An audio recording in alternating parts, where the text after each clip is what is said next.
Wizards Network, broadcasting live in high-definition video and available on all podcasting and streaming platforms. Follow us on social media at Wizards Podcast.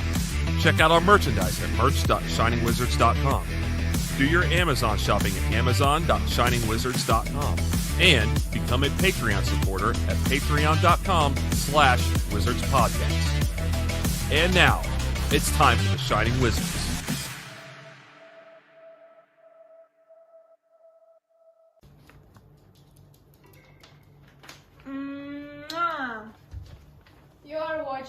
You're watching The Shining Wizards. The Shining Wizards Wrestling Podcast. Wrestling Podcast. Man.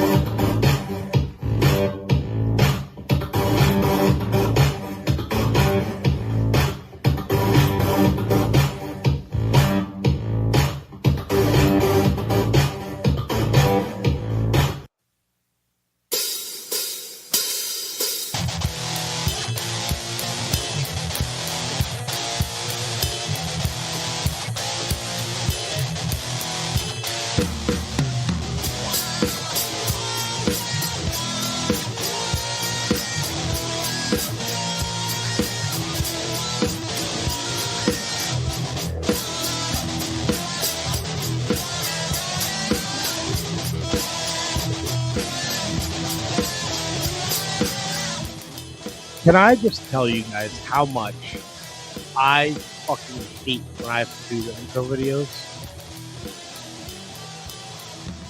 I fucking hate it. I believe you.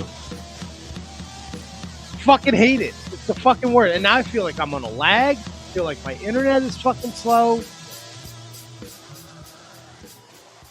Oh, Just no. fucking annoyed now. Don't be annoyed, Matt. Buck up, Buttercup, because it's time for the Shining Wizards Wrestling Podcast, where it's wrestling talk. Did you say fuck up or buck up? Buck up. Because You both do are a- acceptable in this. Do a little bit of both. Wrestling Yes, talk. I stepped all over your intro, KJG. You're right. It's time for episode 724 of the Shining Wizards Wrestling Podcast, where, of course, it's wrestling talk.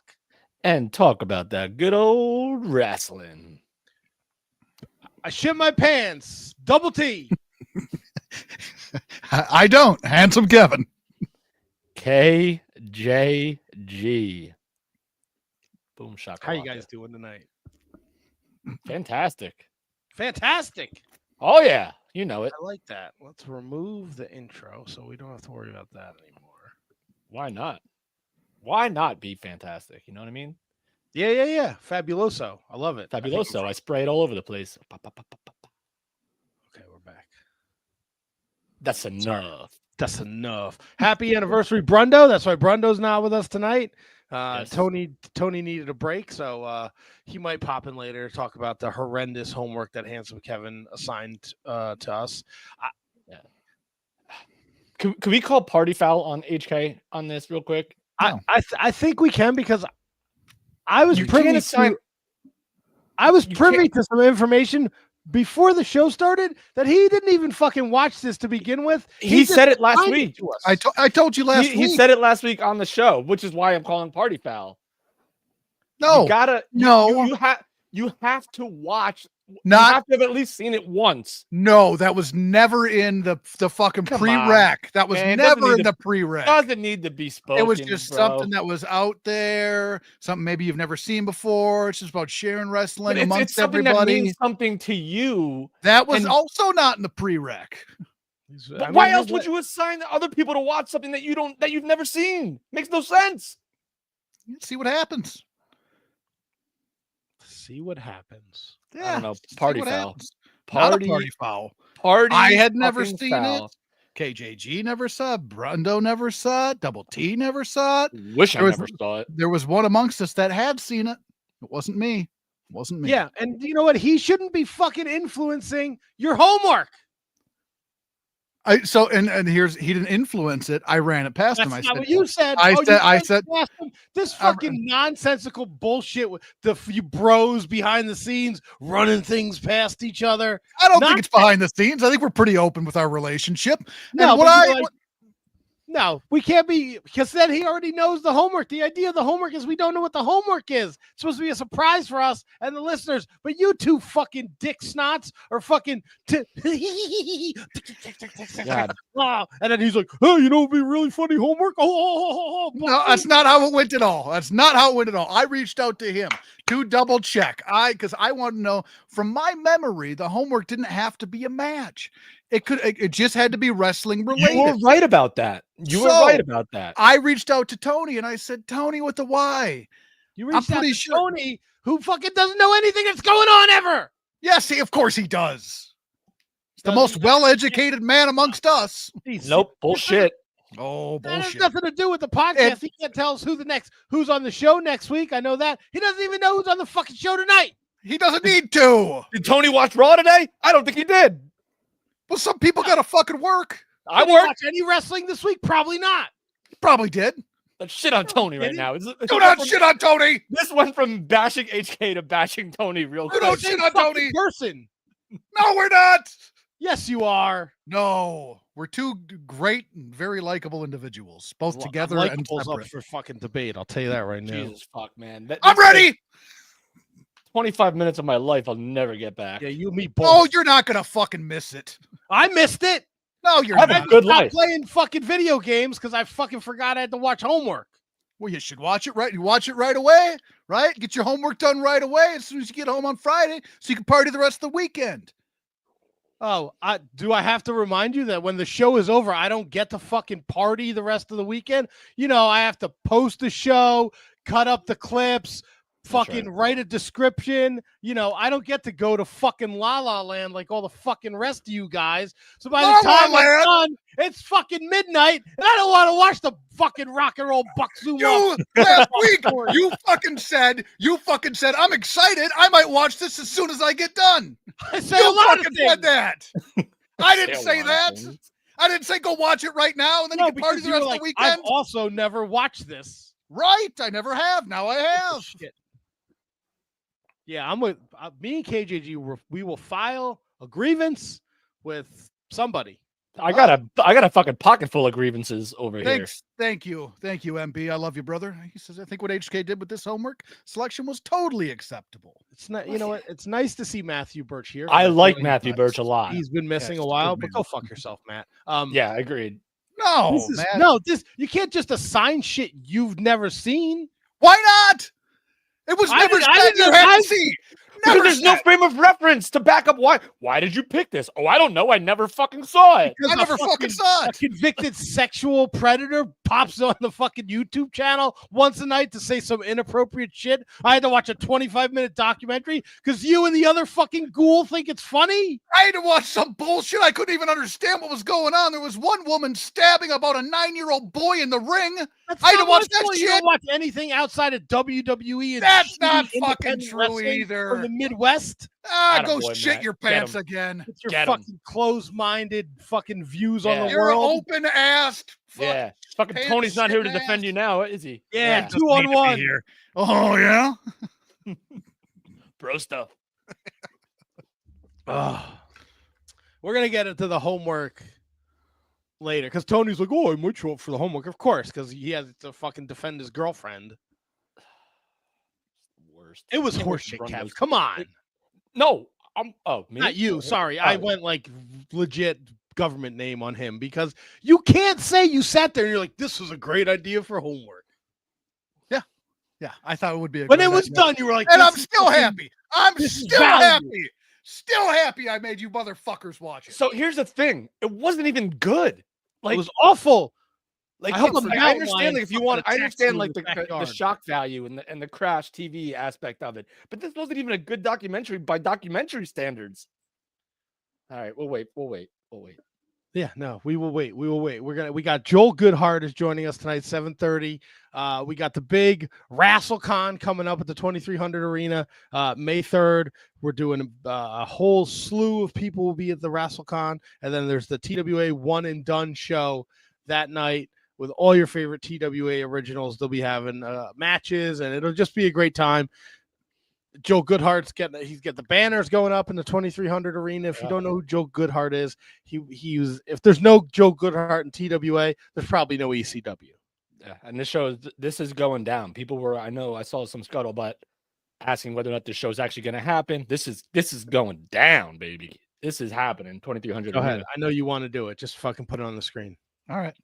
I know you do. I can see your eyes. MD chiming in again. He says, "Don't worry, HK, I'll defend you. They're just jealous that you made a great homework selection." MB, my man. Birch, what did you go wrong, my initials are also MB, so fucking pump the brakes. You're fucking double T. All right, that's who the fuck you are. Hopefully Matthew Birch is here later when we do homework, so you can at least have fucking I-9 on your side or whatever the local news is out there in Minnesota. I-9? I don't fucking know. It's not a fucking highway. Maybe. Okay. But like Eyewitness News, Channel 9, I-9 from the sky. I-9 from the sky. Actually, our Eyewitness is Channel 5. Oh, Fox. See, we got Fox 5 out here. Yeah, we got channel. Our Eyewitness is 7. And see, we got Fox 9. Fucking crazy fucking world, man. That shit's fucked. Speaking of shit being fucked, I wasn't kidding. I shit my pants. I reset the clock. Of course you did. Wednesday morning. Thank God I had not left the house. I was feeding the cats, and I felt the bubble guts. Oh yeah. So what you're looking at right now, right? On my left is where I leave my book. Whatever book I'm reading, it's here. All right. Because it is on the way to and from the bathroom. So if I want to read my book downstairs, I usually go out the podcast room, just grab the book. If I got to take a shit, I just come in here, grab the book, go back in there. For some strange reason, Tuesday night, I left the book out on the office landing. And that's 6 seconds of me having to come in the podcast room, realize my book is not there, turn around, go get the book, come back and put down the cat food. Cost me a shit in the pants. It was not good. It was bad. It was a bad shit in the pants. What the fuck is wrong with you? I don't know. And I didn't eat anything outrageous Tuesday. You ever think about just having one book in the, like, that's the bathroom reading, right? So, every time you're taking a shit, you got the bathroom reading, and then you have a rest of the house reading, right? That might be a thing. That's the first intelligent thing you've said all podcast. No, you're wrong there, but it's a good idea. All podcast? Probably. No, today, just tonight. It's early. We're only 12 minutes in. You never know. You had a lot. It was a big 12 minutes, though. Well, I didn't shit my pants. This could be a momentum changer for you, though. No, here's why. Because I'm a weirdo, and I like to keep my books in good condition. If you leave a book in the bathroom, people are taking hot showers, then it gets steamy in there, the pages get all wilted, then there's that, like, what? What are you shaking your head no for? You fucking put it in a drawer.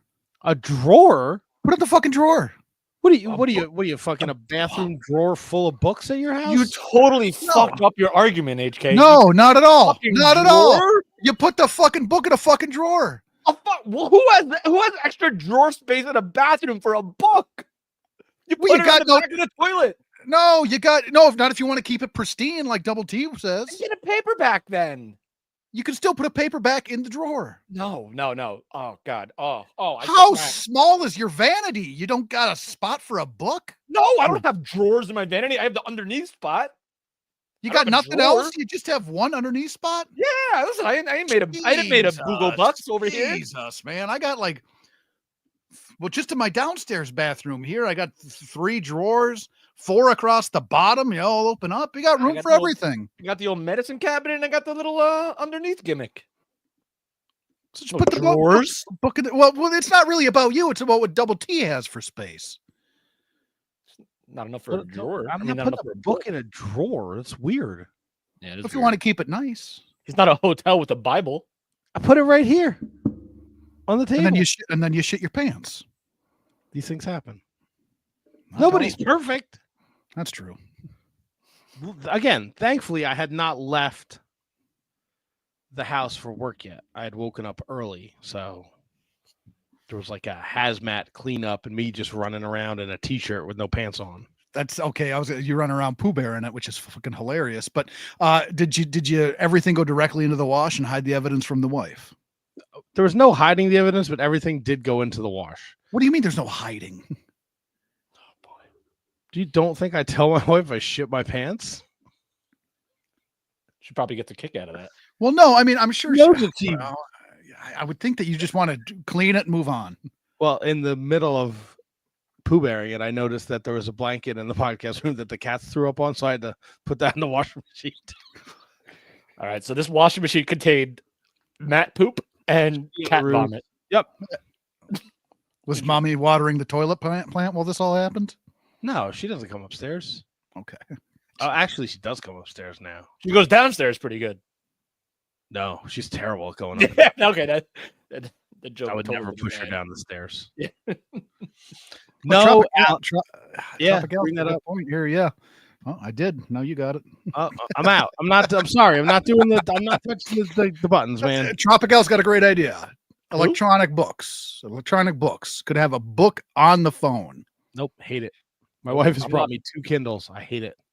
And I Yeah. guess Handjob Kyle is too young to know who Pooh Bear is. I don't. Probably. No, it's without the H, so it's Pooh Bear. Oh, gotcha. So double T is Pooh, as in shit bear.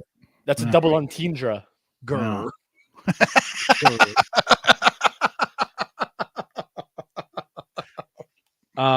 Yeah, I don't like I like holding a book. Yeah, I'm a weirdo. I No, like you're not. I like if I'm gonna read a magazine, I like reading. Like I can't do PWI like digital. I can't. Yeah. I have to hold something when I read it. Now let me ask you this: when you read a magazine, Matt, are you a fold the cover back and just read the page by itself, or do you just go like this with like the whole spread eagle? It really depends. Depends on my situation. If I am at a table and I can just lay it flat open, I will. If I'm standing at the pizza truck leaning, I'll probably do a page fold. So yeah, you're just kind of like that, like the one Yeah. page. Yeah. How about you, HK? What about you? Does he look like he fucking I reads? don't know what he does, man. Wait a fucking second here. All right. No, I'm never gonna fold it over, right? Because that's gonna wreck the fucking the spine. You're a fucking You're collector fucking- of magazines now. You're fucking the spine right You there. won't do this. What? You won't do this. Like this with is a it. magazine. That's a fucking notebook. With a notebook, I give a shit. But no, with No, a magazine, stuff like that, no. I mean, again, it depends on what the magazine is. What if it's a hustler?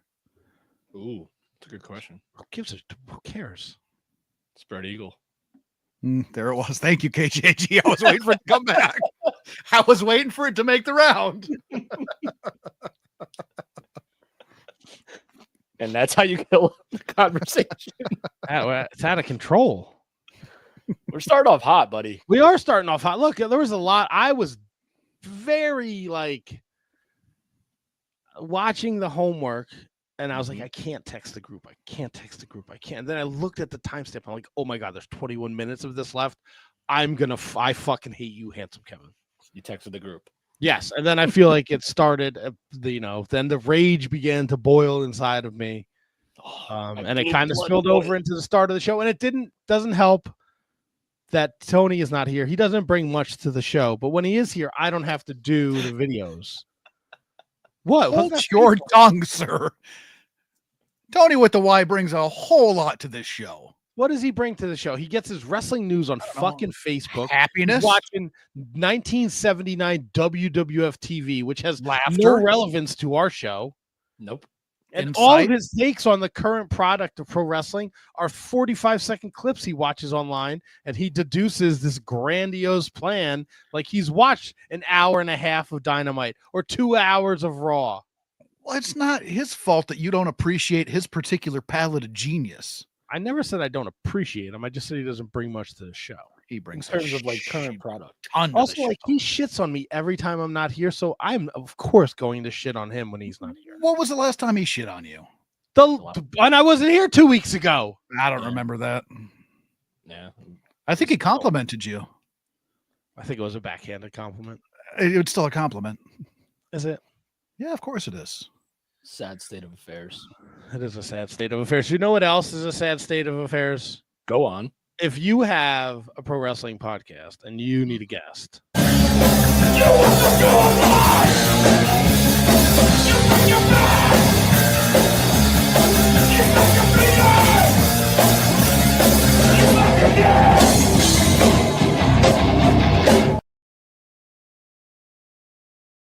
Oh, it is time. Oh no, Matt, you're muted. Can't hear you. You muted yourself, Double T. I didn't. I really am not doing great with this. You're fine. I'm not. This is You're like getting there, buddy. You're getting there. Aces.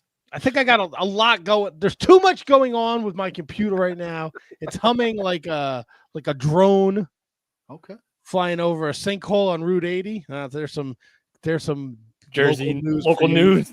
There's my homage to fucking Tony. There's one on 80. There's one on 287. There's one by your own neck of the woods on in Park some City. fucking highway sinking into the world. man. We're about a month away. No, when is he supposed to be? April 11th. April 11th. Oh, this is now. Are we sure? Because you had the dates wrong last time. No, it's the show is April 11th and 12th. Oh boy, we are 2 weeks away. Yeah. 3? Oh Nope, my God. Is it 2 weeks? No way. Yep. Today's the my dad's 24th. birthday's That's April 1st. 3 so weeks. I don't April know, 11th. whatever. 2.5 maybe. I guess. All right. We're closer than we were last week. Yes. Accurate. Good. It's a great point by you. No real news on the Polaco watch front. Oh, hold on. What's this say? Oh, someone just said, great interview. Been too long, homie. Hope you're doing awesome. But it doesn't, there's no context to this. I don't know where he was interviewed. It's just him telling people he hit him up if you're interested. I'll be answering them all day. DM, please, I can share. I don't know what that means. telling you, I could have sworn. KJG, let's get him on the show April 7th to see if can he sit in on a Polaco watch, his own watch. Do you think? I think he'd be so fucking pissed about it, but I think He'd be so furious. We're not paying him. I ain't paying him a fucking dollar. What are you, out of your balls? Oh, I don't know If it. you do. That's how when he doesn't show up. When he gets the money, it's done. He takes the bag. He goes to you. He's a carny. I don't know if he'd ghost me. I don't know. All right. Well, Yeah, I didn't think so either, KJG. if you want to give him money, that's on you. Oh no, I ain't paying him. But I'm I ain't saying, paying. I think for some reason, like I feel like me and PJ have like a weird like bond. Like when I went to like a House of Glory show like 5 years ago. Like when I went to a House of Glory show 5 years ago, as soon as I walk in the door, all of a sudden he's at his gimmick table and he's like, Garifo! And I'm like, PJ, what up, diggity dog? Oh, cool. Maybe you could pull some strings and get that book and mask he owes me. A weird bond. There's literally no news. He's got nothing on his Twitters. He's been pretty quiet lately, so we'll have to keep an eye on a Polaco watch. I think our guy is here. Our guy is here. All right, I'm not touching anything. All right, you bring him in, Double T. You got it.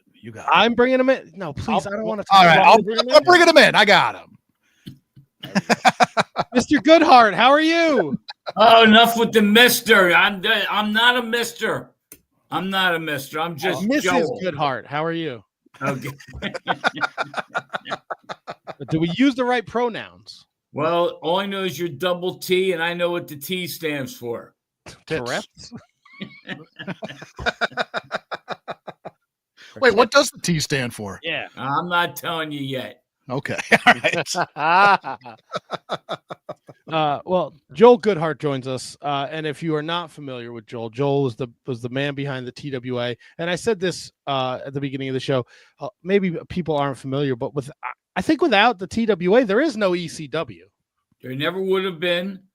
Let me tell you something. We started it all. Didn't realize it at the time. And the Attitude Era started with the TWA. Yeah, I was looking at old TWA cards, and I think in like 90 when I saw a match where the loser eats a can of dog food. And I was like, that was That was in Reading, Pennsylvania. We had the dog pound. So and oh my God, right there on television. We opened up the can and they ate it. It was shoot dog food? It was dog food. No. Gross. You guys, the TWA, we don't do beef stew. We do dog food. And it's funny though, because like literally I think WWE did a spot with like British Bulldog and Ken Shamrock with the dog food. Okay, well, maybe they learned it from us. 100%. 100%. How's that conversation go where you're like, all right, you're gonna eat this Alpo tonight? Hey, you know what? When you're doing something on television and you're doing something in front of fans and you have a reputation, you got to keep up with it. And it is what it is. And we got to get through it. Let's get moving on and let's just do it. Was it kind of like I'll do it, but you got to take a bite too? Did you? I took a spoonful. Did you really? Hey, if I'm going to ask them to do it, I got to do it myself, right? I can respect that, but I can't even give my cat dry cat food because when I open the bin that it's in, the smell. Oh, the smell was horrendous. It was horrible. Does it feel like 30 plus years, 32 years, 33 years? Does it feel like it's gone by that fast or no? Oh, it's gone by. Look, I wish the hell I would have known then what I know now. Can you elaborate on that?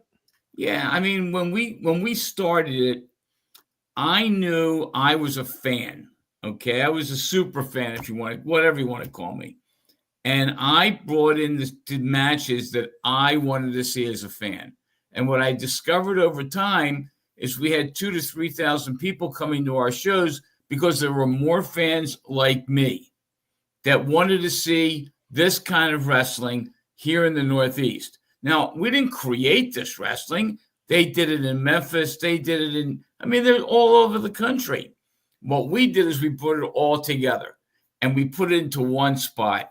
And I had some creativity with matches. I was the king of the gimmick match. And I came up with some matches that even to this day, 35 years later, people are talking about. But think about this one. The second show I ever promoted with my partner, Carmel, at the time, we had as the main event, Abdul the Butcher against Bruiser Brody. Okay. And that tells you how I got started in this thing. And it kind of went from there. Yeah, and if you go back and you look through the I know Cage Match is a good source, but man, some of these cards that you put together, and I just finished the original Sheik book, and you were one of the last promoters to book him in the United States, and I thought that was fascinating. And here's what's amazing: he called me. Okay, I didn't know how to get a hold of him, but Abdul the Butcher did, and Abby and I got close. And I said to Abby, I'd love to put a match together, put a program together with you and the Sheik. And literally the next day or two, I get a phone call. I didn't know who the hell. It was Sheik. Sheik called me. Okay. And the best part of the whole conversation, we talked money. We got that all taken care of. And I told him that I always liked wrestling. And he says to me, I have to come into your show from the Detroit area. I said, okay, I'll get my travel agent involved. We'll get you an air flight. He says, I don't fly. I drive. And he says, I'll drive in. I'll take the time to drive in with you. Will you reimburse me for the gas? I said, sure, I'll take care of it that way. Certainly cheaper than the airfare. Well, his driver brings him because he didn't drive either. So his driver brings him all the way from Detroit. Well, who was his driver? Sabu was his driver. Okay. And Sabu actually made his first appearance in the Philadelphia area in our show. And it was just in some, couple battle royals. And we have it on film. He did one run down the aisle and he flew through the second and third row into the ring. It was absolutely amazing. He flew in. And so Sabu made an appearance because he was the Sheik's driver. You mentioned you have it on film. Did you ever do anything with the TWA? Like, is it available on a streaming service or? It's all over YouTube. Okay. Okay. We're working on it. We will get some film out there. We're putting together a documentary for this show coming up on May 3rd. And that documentary, Ryan Cavanaugh is working on that, spending all kinds of time on interviews, films. We're putting it all together. And we're going to put together a documentary which will include a lot of the highlights of the TWA. And then the films that we do have, they're old quality. I mean, we're talking, this is back in 1990, 91, 35 years ago, 34 years ago. But we're going to get some of these films out there. And like I said, some of them are on YouTube. They're all over the place. So there's nothing that we have that hasn't been out there. We've got a couple films that I have not seen on YouTube yet, but we're going to put it together. And of course, May 3rd, WrestleCon, noon to 3:30, and of course, TWA, one and done. Are you surprised or shocked or flattered by the steam that this has been picking up in terms of the internet talking about it and the Twitter, the social media? Are you surprised by how much steam this has been getting? I'm a little yes, a little no. Yes, I'm very surprised at the amount of podcasts that I've done. This is like number 35. I mean, they're all over the place. And I know even earlier today, Tony Hitman Stetson did a podcast with Hannibal. It's out there. Now, whether that translated to more people coming to the building the day of the show, we'll see. Okay. The one thing that we're discovering is we have brought wrestling back to Philadelphia. Now, this show is announced. We've had working on this for almost a year. Right. May 3rd is our show, and we can get into the details of the show.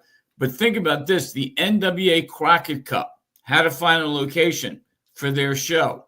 And they decided to do it 2 weeks after our date on May 17th, I think it is, at the 2300 Arena. Mm. And then 2 weeks after that, Battleground is having another show on May 31st. So there's 3 shows in the same building, the 2300 Arena. In addition to that, AEW couldn't get into the building, but they're doing a show at Temple University on April 6th. It's a pay-per-view. It's a great building for wrestling. It really does well. And now they just announced AEW is doing another show down in Atlantic City, a 2-day event, May 2nd and May 3rd. The May 2nd one is what I'm understanding is a Ring of Honor, and the May 3rd is going to be some kind of show. They're competing us one-on-one, head-on. And you know what? They can draw a bigger crowd because they're doing Atlantic City. But nobody is putting together the kind of show that we're having. If you like old-style professional wrestling, if you hate the shit that they have today, okay, the guys today are the most athletic people I've ever seen. They do flips and flops and things I could never even imagine doing. So I give them all the credit in the world for what they're doing. But when it comes to wrestling, we don't call it wrestle, we call it wrestling. That's okay? Right. And I got to tell you, if you want to see good old professional wrestling, you come to the 2300 Arena on May 3rd. You don't go anywhere else.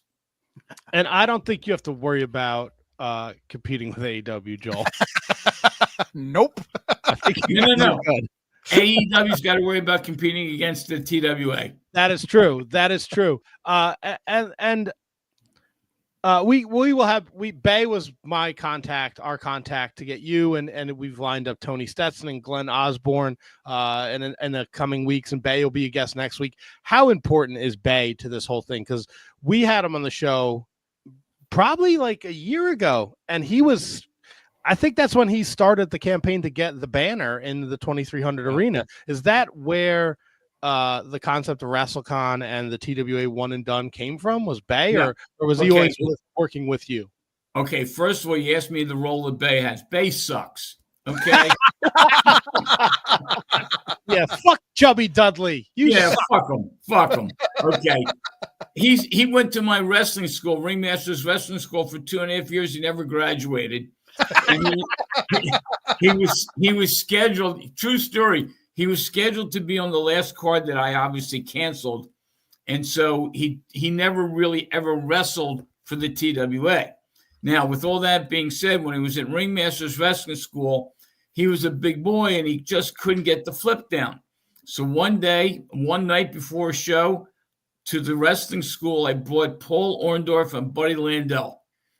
and they put him in the ring, and they made him do what he had to do. And Paul Orndorff gave me the line of lines. He said it to Bay. He says, the reason you can't flip is you're too fucking fat. Okay? That was Paul Orndorff. God bless him. May he rest his soul. I will tell you, Bay has been very important. Bay started this whole thing off with this banner idea, which has snowballed, and we can talk about that. But this thing went off, and I said to him one night, maybe we ought to start the TWA up again. Now, I must have been taking drugs or something that I don't understand. And he, of course, said, no way, no way, no way, which is the best thing he ever said. And I came back to him one time and I said, you know what?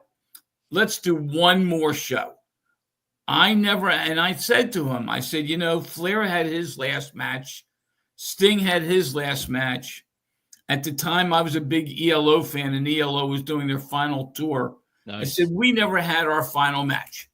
So let's do one and done. And I called it one and done. Just slipped out of my mouth just like that. And then I said, and then we'll do a convention before, but we don't want to call it a WrestleCon. We're going to call it a RassleCon. So I came up with the name. I came up with the one and done. But clearly, without Bay's initiative to get this thing started, it never would have gotten off the ground. So on May 3rd, your book is actually also coming out that day as well. Can you tell us a little bit about what we can expect from the book? Yep. Well, I spoke to Scott Teal this morning. Scott Teal is the actual writer of the book, the ghostwriter, if you will. Scott has done a great job with it. He's actually working on the final details as we speak.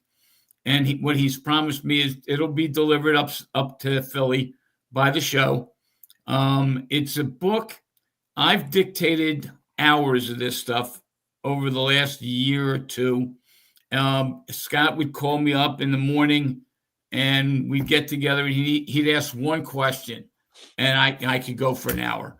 And he took my information, he put the book together. It's the top 10 matches. And again, let me change this. I have not yet seen the final script. So I'm not sure what's not in there or what's in there. But we talked about the top matches. We talked about the Cactus Jack, Eddie Gilbert feud, the program. We talked about Original Sheik against Abdullah the Butcher. We talked about Jerry Lawler against Terry Funk. The typical matches. Adrian Street. And Adrian Street was somebody I always wanted to bring to Philadelphia. So I had a match of Adrian Street against Jimmy Valiant. It was a horrendous match. It was an expensive match. These guys were obviously at the end of their careers. Jimmy Valiant, when he wrote his book, I'm in the book, he called me Joe Goodhart, not Joel Goodhart. He's since apologized to me for it. And I've gotten up in a couple different books. I'm in Cactus Jack's book for 13 pages by name. Have a nice day. But when it comes time when this book comes out, I got to tell you, I might read it for the first time when it goes out on sale May 3rd. I have not seen the final script. Scott's just a phenomenal writer. I'm privileged to see Scott actually participated in this thing. And what's amazing is when the book comes out, it's going to be a memorable piece to read.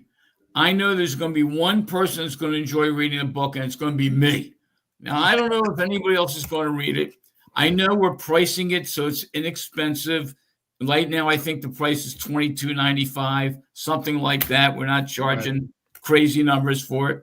If the book is there, and if you come down to WrestleCon, I'll autograph the book for you if anybody needs my autograph. God knows if anybody wants my autograph. It'll be exciting. It's going to be that along with the documentary. And if you're there for the show, you're going to see the craziest 10-bell salute you will ever see. We've already figured out we have 46 names of people who died, who worked for me at some point in my career, whether it was with Squared Circle, whether it was the luncheon series that we used to do with the NWA, whatever. There was 46 people. And think about this. I went out of business basically in 91. So we're talking 34 years. I got 46 people. It's almost 1.5 a year. You mentioned a whole bunch of names before this part of this conversation. Who's the craziest son of a gun that you worked with outside of the ring? Like, who's like a great worker that you just like was totally off the rails outside of the ring? No, you want to know something? This is what's scary. Good question. Every one of these guys were as professional as you can imagine. Okay. And I had situations. I mean, Kevin Sullivan, Buddy Landell. Okay. I mean, Bam Bam Bigelow. These guys, Jerry Lawler, Terry Funk, Original Sheik, Abdul the Butcher, all professionals. Okay. And that's what's scary about this. The persona, it's one thing inside the ring. It's another thing outside the ring. And sometimes you have to kind of live the gimmick. And I understand that. But the reality is when it came to business, look, I had two reputations. One is that my checks cleared. And the second is that I overpaid. Okay. And I overpaid because I wanted the best that they could give me. And damn it, they did. And they were straight shooters with me. The only person that I never got in the ring that I was working on was Ric Flair. Rick, and there was all kinds of issues there, and his timing, and he was going to WCW, etc. And I finally got Rick. He's not going to be in the TWA ring on May 3rd, but he will be at WrestleCon. And he's going to be there for the full 3.5 hours. He's not doing a half hour and leaving. 3.5 hours of Ric Flair. If anybody wants to meet him, if anybody wants to get him to sign autographs, pictures, we're going to have a WrestleCon. Picture this scenario. You're going to have basically, give or take, 50 wrestlers. Okay? Some of the people are going to be at WrestleCon only. Some of the people will be both at WrestleCon and One and Done. Ric Flair will only be at WrestleCon. Sabu will only be at WrestleCon. Sandman will only be at WrestleCon. Missy Hyatt will only be at WrestleCon. Baby Doll will only be at WrestleCon. It's going to be phenomenal. Yep. Then you're going to have all the stars. We're going to be everyone will be available for pictures. If you take a picture with your phone, it's going to be the set price for each of these people, and you'll have your picture taken with everybody there. Okay? It's one thing when you sell pictures. It's another thing to have your picture taken. And a lot of these guys, you're not going to have another chance. Rock and Roll Express has already announced that this is their last year, and it may very well be the last time they're in Philadelphia, and certainly the last time they may be appearing at a WrestleCon. Okay? And I mean, it's scary when you look at this stuff. Think about this one. One of the matches, the night of the show, to me, this is going to be one of the best matches on the card. Tessa Blanchard. Nice. Okay, is going up against Samantha Starr. Tessa Blanchard is a third-generation wrestler, the daughter of Tully Blanchard. Samantha Starr is a third-generation wrestler, the daughter of Baby Doll. Now, I don't know about you, but I grew up in the 80s and 90s with Tully Blanchard and Baby Doll, and now I got the two daughters wrestling against each other. And the referee is going to be Heidi Lee Morgan, who's a second-generation wrestler. Okay, this is the first time that Tessa Blanchard is meeting Samantha Starr.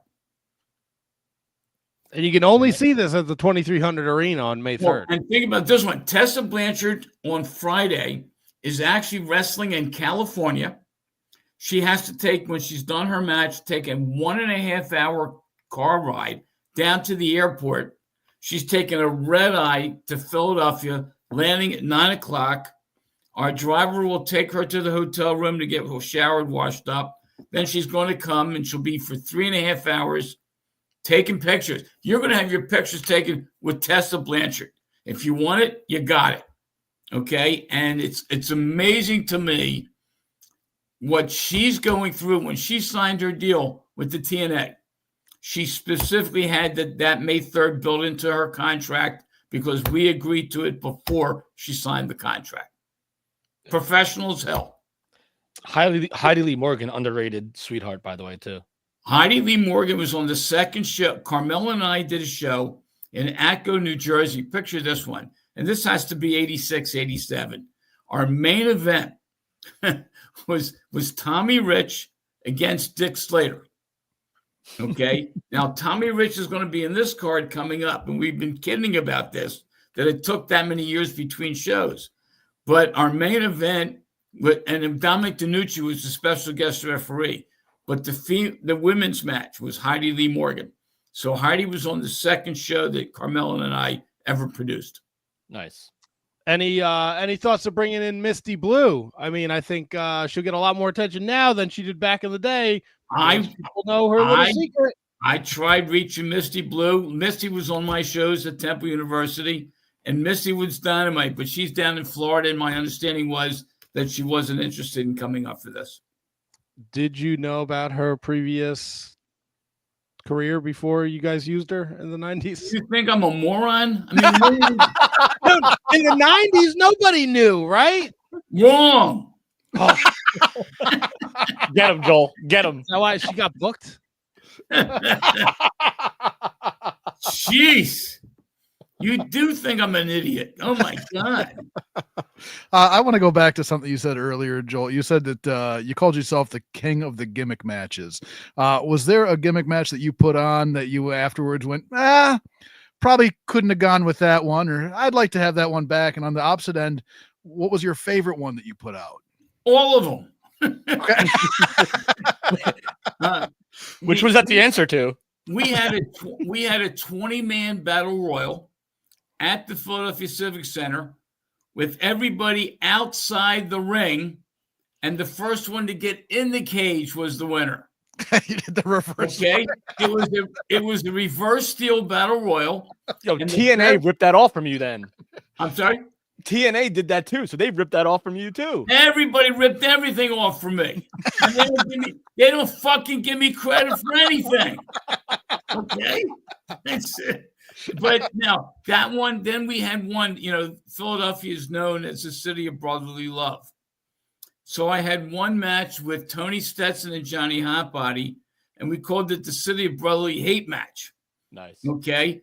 And those two guys ripped up Temple University. It was unbelievable. And I'm telling you, it's just, I had a match. We had a 6-man tag at Temple, and it was a pins count anywhere in the building match. And one of our pins was against the wall. It doesn't say on the floor. It doesn't say in the ring. It was a pins count anywhere. Okay? And Johnny Hotbody got pinned against the wall. That sounds like a hunk of shit. No, I'll tell you something. When it happened. Well, for Johnny Hotbody, it sounds like a hunk of shit. Okay. When it happened, it was amazing how many people went, whoa! And sure enough, Pro Wrestling Illustrated did a whole story on that.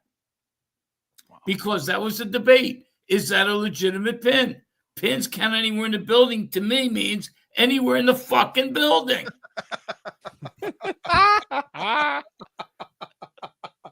Yeah, but your shoulders aren't against. No. Surface. It's a flat surface. It's a flat surface. I don't have a wall to stand up against. I got a workbench back here. It's a debate that we can still talk about. And that's what makes it so great, is that it's still talked about. And we're talking about it right now. It's just, an homage, a tribute to what you guys have done. So it's huge. Yeah, I'll tell you probably the best gimmick match, if you want, the 2 out of 3 fall match that I had with Cactus Jack and Eddie Gilbert, where we had 3 different matches during the course of an evening. So we had a pins count anywhere in the building match. 2 matches later, we had a stretcher match. And then we had a steel cage match. And in the steel cage match, there was all kinds of interruptions. Bam Bam Bigelow got inside the cage. Doug Gilbert came from Tennessee, to bail out his brother Eddie. And, of course, Doug Gilbert is not going to be on my show, along with Tommy Rich. It's the only 2 remaining members of the Memphis Mafia, but they're going to be in town. Think about this one. I'm the promoter, and just keep this in mind. Bay is the booker. We have a match of the Memphis Mafia, which is Tommy Rich and Doug Gilbert, and it's going up against a team called Team Extreme.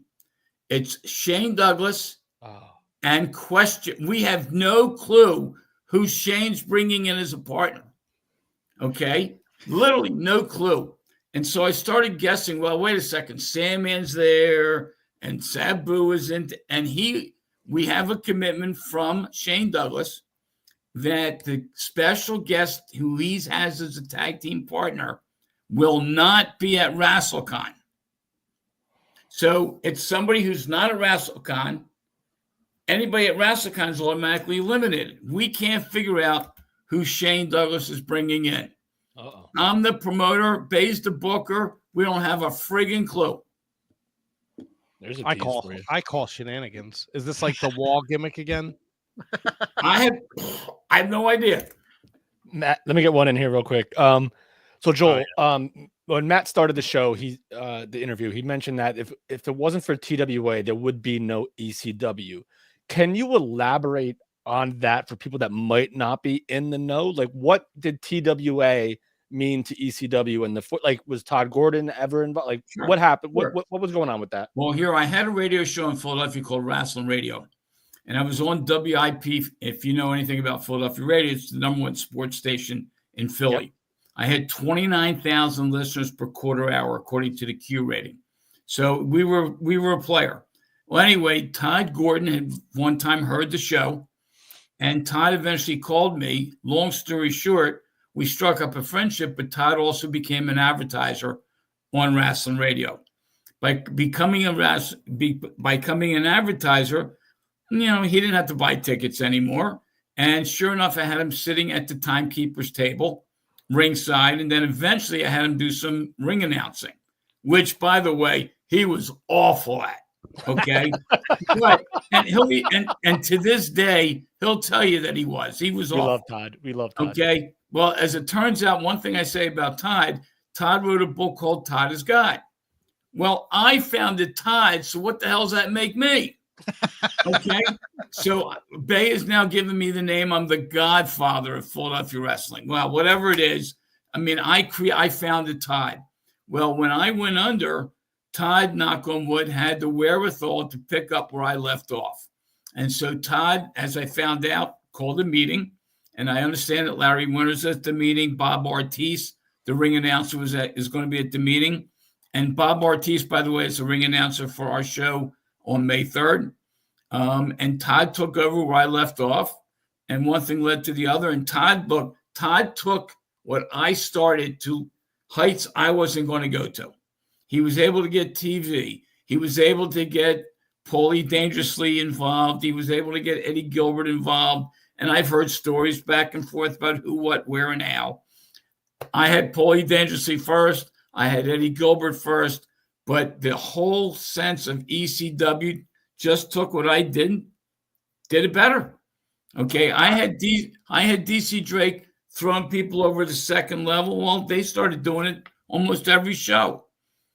So Todd gets the credit for taking it where it went. And I don't know if they did it better. I just think it was Todd Gordon stepped in shit, right? At this point, when the TWA goes under, all these local guys don't have any place to go, right? So Todd finds the bar, and the bar says, we're not going to charge you. Just show up, people buy drinks, whatever. And then one of the local guys has a ring. I just want to work. Well, let us use your ring. Sound guy, I just want to be a part of this. Bringing this, so he didn't have to pay all these guys to come in. They just brought their shit and they worked. Sure. It was like, and it worked for him. Like I don't know if they. Eventually, it got to a next level, but I don't know if they did it better. I think it was just the right place, right time. I don't know if it was the better either. I think the terminology. Well, I had Bar Wars first, and when I ran the shows, the Philadelphia Original Sports Bar, those were the best shows I ever did. To be honest with you, they were phenomenal. All that being said, sometimes you're being in the right place at the right time, and you just have to look, it works. And Todd was in the right place at the right time, but he knew what to do with it. He was a better businessman than I was. I was more of a fan trying to make a business. Todd was more of a businessman having fun watching wrestling. Okay. I mean, it worked. God bless him. And look, We're here in 2025, and we ain't talking about the ECW. Okay, we're talking about the TWA. Damn right. All right, ECW came out of the ashes of the TWA. That's it.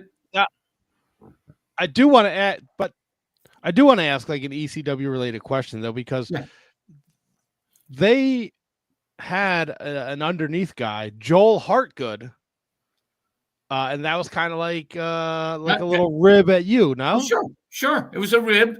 And in fact, I actually tried to find out who it was because I'd like to find out who the hell did it. Okay, and you want to know something? More power. Todd wanted to spit in my face. He spit in my face.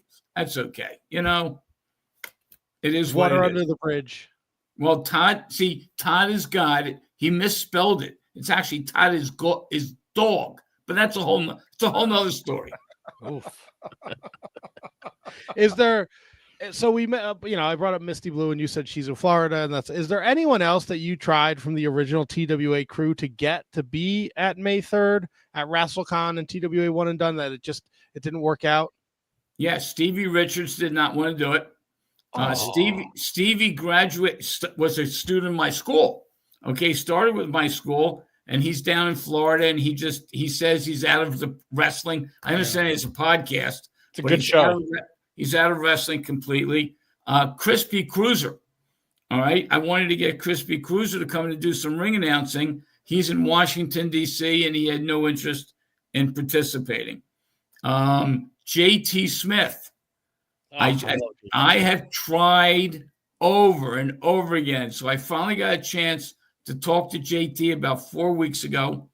And he did promise that he would get back to me and let me know yes or no. I have not heard back from him at all. All right. Now, so those are the names that just come off the top of my head. Now, Joel, I'm just going to throw this out here because you mentioned these two guys who are professional wrestlers. I mean, Shane Douglas does have a mystery partner. Just saying, Stevie Richards or JT Smith, huh? Right. It could happen.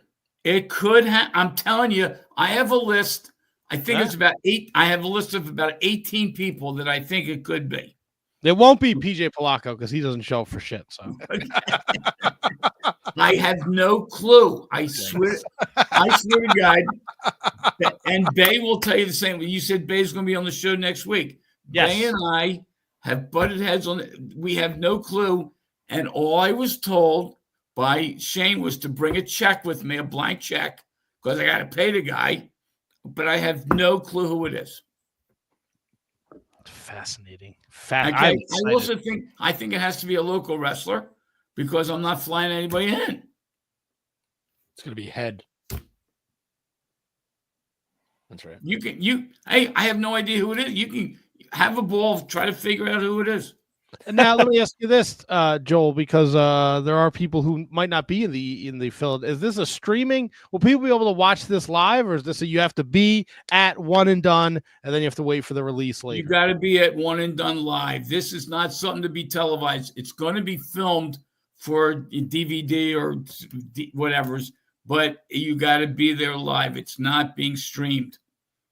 Okay, and one of the reasons we did that, quite frankly, is when you stream, you got to start worrying about camera angles and where the cameras are.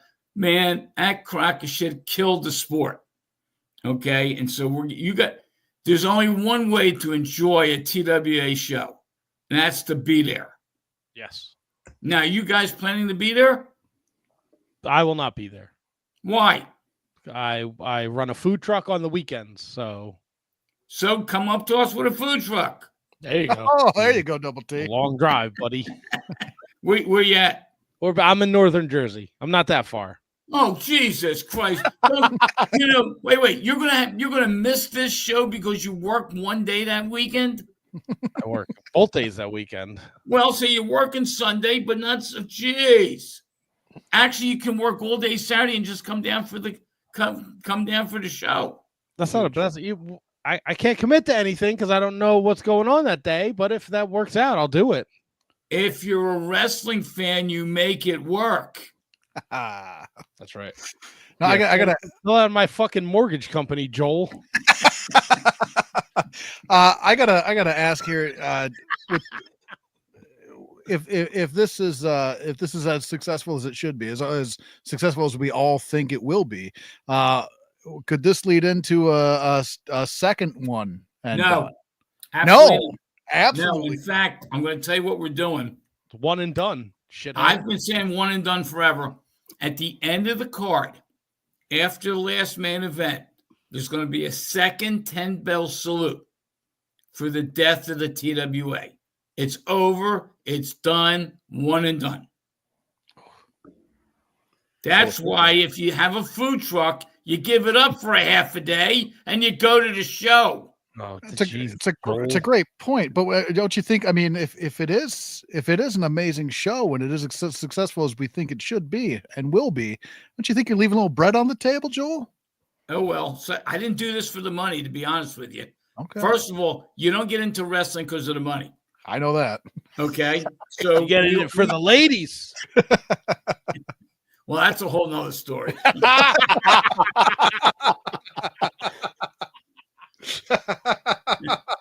That's a whole show unto itself.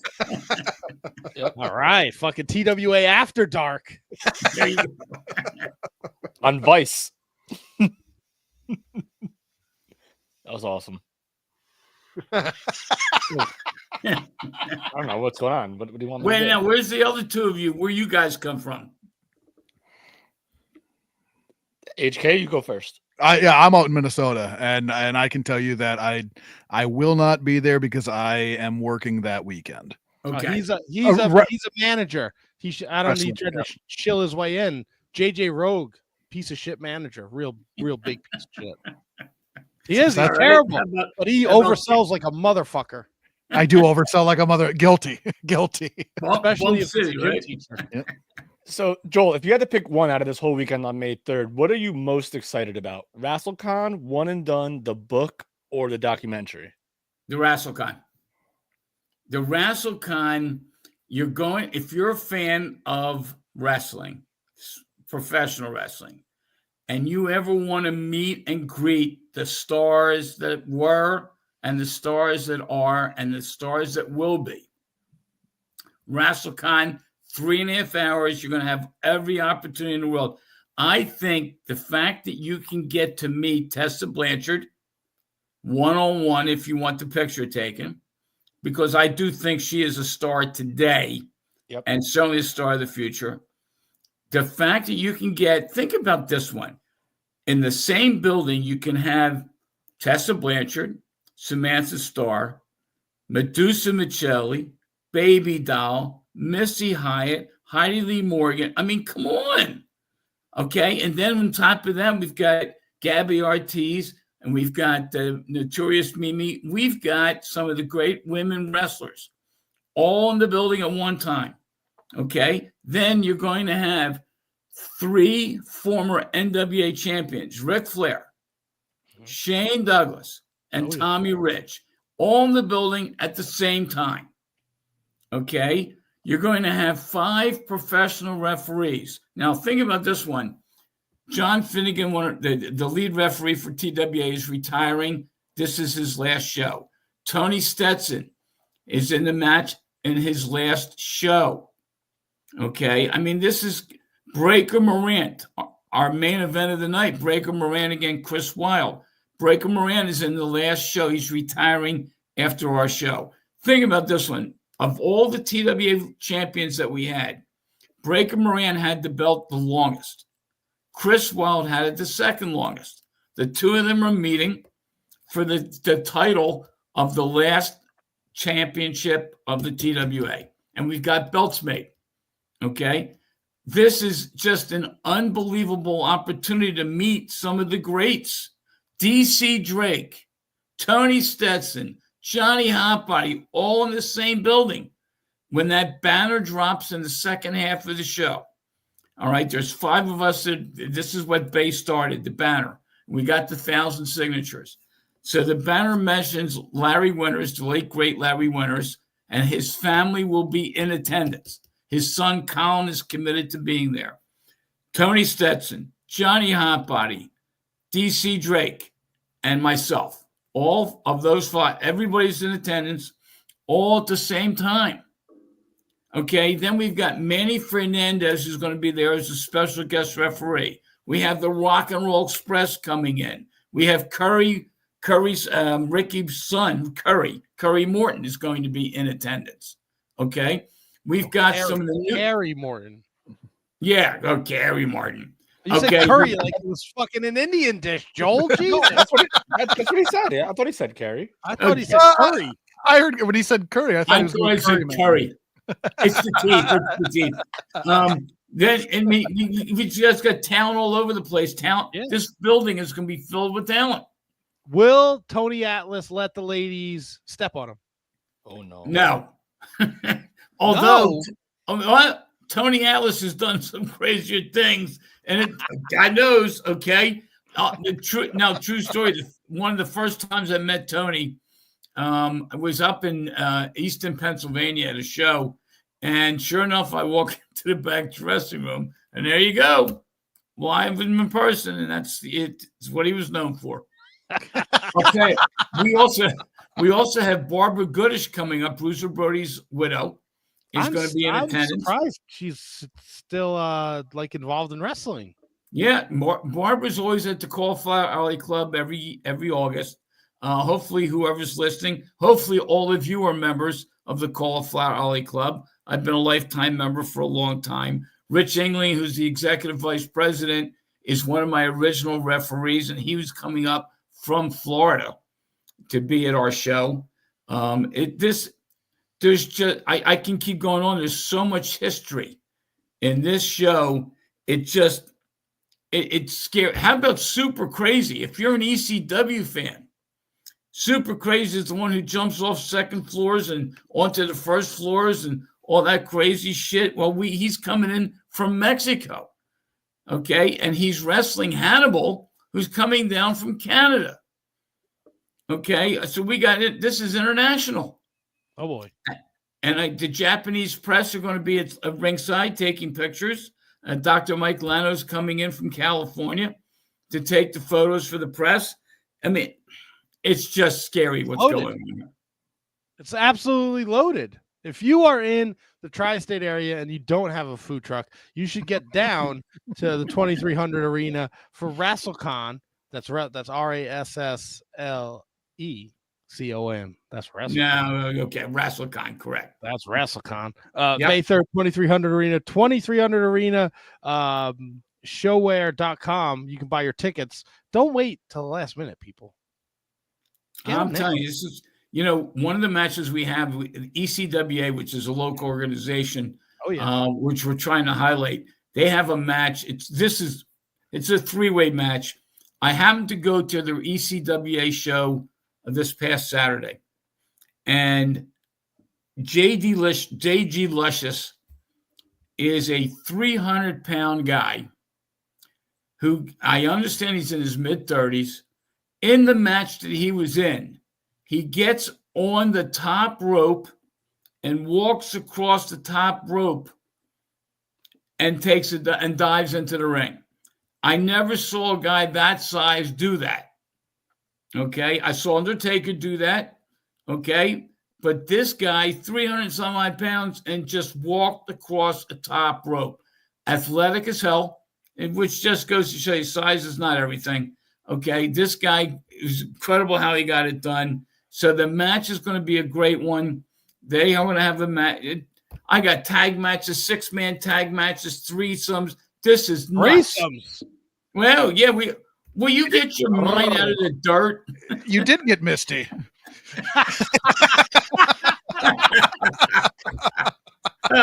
Oh God. Bay didn't warn you when he told you he just fucking send you on your way, huh? Now all of a sudden you're ready to give up your food truck, aren't you? For a three-way, yeah, with Misty Blue and Kimona Wanalea and anyone else that danced atop ECW Arena. That could be a hidden. Hey, we're gonna have surprises for sure. I like surprises. The Blue Meanie. That's the partner. Blue Meanie. Oh no, because Blue Meanie's already announced and he's already at part of WrestleCon. Ah, love the Blue Meanie. Oh, I'm telling you. Look, and Brian started with me. Okay, me and Carmelo, my partner, did trips from the Square Circle down to Memphis, and Brian went down there and got to meet everybody from Memphis, and it got in the system. And Brian, he'll tell you that's how he got started in the business. Love Brian, great guy. That's fantastic. And look, the 2300 arena, if people haven't been there, is beautiful. It's 1,000 times better than the ECW arena. I mean, I love the ECW arena, but the 2300 arena is a beautiful venue. There's plenty of space. There's a full bar in there. You go get a couple autographs, grab a drink. You know, it's fucking great. You're gonna have a great time. The food is excellent. Yep. Roger and his partner really redid the building, and it's something to see. Now, Joel, before we let you go, because we could talk to you all night, but we have other shit we got to do here. And we got Bay next week. We're gonna pump up this RassleCon and TWA One and Done. But I got to know, because I ask all the guests, and I'll just give you full transparency. I told the story when the show started. I shit my pants last week. When was the last time you shit your pants? Thursday. Atta boy. All right, we're shit day buddies, because I did it on Wednesday. Did you use that Phillies jersey to wipe your ass with it? Because that's what I would have used. No, man, I had season tickets for 7 years. Oh, I'm so sorry. You couldn't have found My dad's anything a Phillies else better to fan. do with your money. Hey, it was my company. We did it, and I'll tell you, I used to go to about 35 games a year. My business partner and I went to almost every game that was a home game. So he went to 35, I went to 35, and we mixed up the rest. When we went to the Phillies, we were there for the World Series. And think about this one. You have somebody, I was at the 1980 World Series. Okay. And I was also at the 2008 World Series. I was at both World Series games where they won. Okay. So, I mean, that's a little history there for you. Yeah, it's not necessary for you to rub that in our faces, but Oh, your face. I don't care. I mean, I care. I care greatly. So wait. So I need to know, what do you serve on your food truck? Pizza. Okay. You can't get somebody to do it for you, huh? No, we got 4 trucks, man. It's Oh, 4 cool. crews. Way to go. Then you can afford to come down to my show. I don't run the look. I'm not the fucking boss, Joel. Come on, man. I like that you're putting the screws to me here. Hey, look, I'm going to like embarrass the shit out of you. If you're a wrestling fan, there's certain things you do. That's right. Yeah, you shit your pants. You don't wear deodorant. Okay. You can't embarrass me. Joel, this has been awesome. This has been a great time. I'd love to try and get you back on after the book comes out. I love reading wrestling books. I'm definitely going to pick it up. And, maybe after the book comes out, we can get you back on and shoot the shit about the book and have some more laughs. The book is going to be called We Wrestled, We Brawled, We Started It All. Nice. All right. I was looking at Godfather of Wrestling. There you go. All right, Joel. Hey, Thank you. It's been great. I'm sorry. I got one more. It just came to me because we talked Todd Gordon. He said, any relationship with Paul Heyman? The last time I saw Paul was about 10 years ago. I happened to have been in Dallas, Texas at a business conference, and I happened to be staying at the same hotel. The Monday Night Raw was in town for that, and I saw Paul down there. Paul and I sat and talked for about an hour, hour and a half, and that was it. So now it's the last time we've had a conversation. Okay. I didn't know if he was where he fit in the TWA vortex. No, he was just a manager. He was a manager for Dr. Tom Pritchard at one show and Larry Zbyszko at the other show. And that was basically it. Handsome Kevin's favorite 2 Don't wrestlers. you dare. That's seriously. Dr. One half Tom of the heavenly bodies, right? and Granite, man. Yep. Good taste. I'll tell you what, I'm going to leave you with this. All right. And you can you'll be able to get a TWA shirt. Well, you won't be able to, Double T, because you fucking bastard's going to be working this food truck. What about this But shithead anyway, that lives in Minnesota? We're going to have shirt. Fuck Kevin. KJG didn't tell you where he lives and what his excuse is. What's his excuse? I don't know. He's fucking been pondering. He dodged the question 15 I minutes dodged it ago. so fucking hard. He's in North Jersey too. What the fuck? Yeah, I'll throw everybody. And we got 2 other wizards that aren't here tonight, and they both live in North Jersey too. So you fucking lazy shits, you could drive down there. Jesus Christ. Anyway, I was trying to avoid this like the plague. here's one of the shirts that's going to be on sale. It's going to have TWA on the front, and on the back of the shirt, it's going to be, I'm out of the closet, no longer meek. I'm finally admitting I'm a wrestling freak. That's what it takes to be a TWA wrestling fan. Yeah, but then you're gonna fucking close the company. That's it. One and done. Done. Joel, You better buy the shirt. You buy the shirt now. Joel, give me a hotel recommendation where I won't get murdered, and then I'll DoubleTree. Well, here's the come by. DoubleTree, which is where we're all staying. Now, there are cheaper hotels, no question. I don't mind. Money's no object. Okay. No, I'm just The we have rooms. We have rooms set aside. All the wrestlers are staying there. A lot of the fans are staying there. We've publicized it. That's where we're having the after party. Oh, I'm a big after party guy. Okay, well, it's the old original Marriott, which became a DoubleTree. So if you ever were at the Marriott for shows down here, it's where it's going to be. So you can come back to the hotel, and it's after party time. Maybe I'll look into Oh, it. maybe. You know what? There's a story. KJG once got a hotel room for the Blue Meanie, and the Blue Meanie couldn't make it. So Kevin took the hotel, and the toilet overflowed. Maybe you can reverse roles, and you can fucking clog up the Blue Meanie's toilet. Yeah, and I'll get out of I'll there. shit in Blue Meanie's neighborhood. There you go. Come on, you come down. You'll be able to see. Shit on the bar at McCluskers or whatever the fuck. You'll be able to see the Blue Meanie for about 12 hours. Listen, I'm a big Brian guy, so I'm no problem there. Prove it. Oh!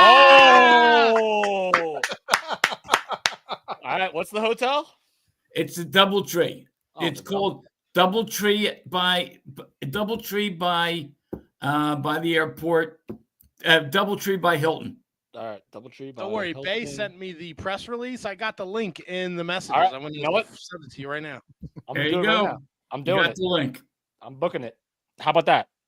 Don't threaten me with a good time. Oh, and by the way, when we have our lumberjack match, we have 2 women involved in it, so we're calling them Lumbergenies. So we got lumberjacks and Lumbergenies. What happened to the Lumberjills? DoubleTree hotel. We're going to make it interesting. I love it. I'm in. You know what? I'm going. Fuck it. I love it. I love it. Take the New Jersey Transit train right down to Philly. Come on. Just come on. Where in North Jersey are you? Seriously. I'm like right outside Newark. Okay. Oh, come on. Come on down. Yeah. Come on down. That's it. I just don't like to drive. That's all. Okay. So you take the train down. Yeah, goddamn right I will. You know, I know somebody who will pay for trans. Oh. It was a joke I wasn't going to make. I was waiting for the punchline. Yeah, I didn't know the joke. I didn't get it. Joel, because it's like you're the Sheik. Here's a bumper sticker that I have. I don't know if you can. There we go. I work well. Yeah, that sounds about right. Me That's too. it, right? There you go. I wouldn't be so bad if it wasn't for the fucking people. Joel, I'm booking this right now. All right. Anyway, looking forward. Love to have everybody come down. Double T, if you can't make it, I do understand. But if I can be there, Joel, I'll be there, and I'll make sure to find you and introduce myself to you, preferably before I start drinking Jack and Cokes. You'll find me. It'll be easy to find me. Trust me. All right. I'm booking it. I'm doing it. Joel, this has been an absolute pleasure. I hope you had a good time. I hope I know you're doing a zillion podcast interviews, but I hope this one sticks out. This one sticks out because you're such a fucking asshole. But that's besides the point. Thanks, guys. I appreciate your words have never been spoken. Hi, Joel. Appreciate it. Thank you, guys. Thank you so much. Joel Goodhart, everybody. May 3rd, 2300 Arena, WrestleCon, 12 to 3:30. Stay for TWA One and Done. Doors are at 6, bells at 7:30. 2300arena.com. Go there in the events and the calendar. You can find where to get tickets. It's going to be a must-see event. Oh, what a ball buster he was. I couldn't let the Curry thing go. I couldn't. He fucking said Curry. Yeah, I didn't hear Curry. It was clear as day, Curry. And I thought he was going like Curry Man. That's what that's where my mind went right away. It was Curry Man. I heard Curry the Morton. fucking connection is there. That's what we heard too. Was Curry Morton? Heard Curry Morton because he mentioned the Rock and Roll Express right before that. So he said Yeah. Curry. It was definitely Curry. Oh, he was that was fun. that was a great time. Wow, That was a We lot went of fun. long. Huge. Yeah, he was evil. There was a lot to talk about, man. That's true. A lot to talk about. All right, let me just check off what we talked about here. We did Palaka watch. That's right. That's all we did was And then we talked about homework before we did homework. All right, do we want to try to take a break? I would like a little break if that's Yeah, okay. yeah. I just got to know so I can cue this thing up. Yeah. Breaksy McGakesy. All right, you got to do the thing there, KGG. Oh, that's right. Back after this. Every one of you for tuning in every week to listen to The Shining Wizards. Here are some other ways in which you can support the show. If you shop on Amazon, visit amazon.shiningwizards.com and shop the way you always do. You'll pay the same low prices, and a portion of your purchase will help support the show. If you'd like to buy a Shining Wizards t-shirt, visit merch.shiningwizards.com to visit our pro wrestling tee store, and select from over a dozen great designs. You can also become a Patreon supporter at patreon.shiningwizards.com, where we offer bonus content, producer credits, special legend shows where you participate in the show, and so much more. Continue to listen to us wherever you listen to podcasts and watch the show live on social media. Don't forget to like, rate, review, and subscribe. Your continued support helps us to keep bringing you the best in professional wrestling podcasting.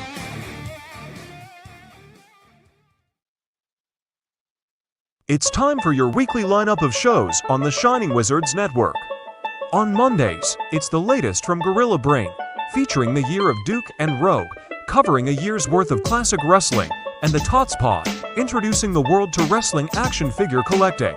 Also on Mondays, it's 30 Screams or Less, a weekly review of horror movies in 30 minutes or less.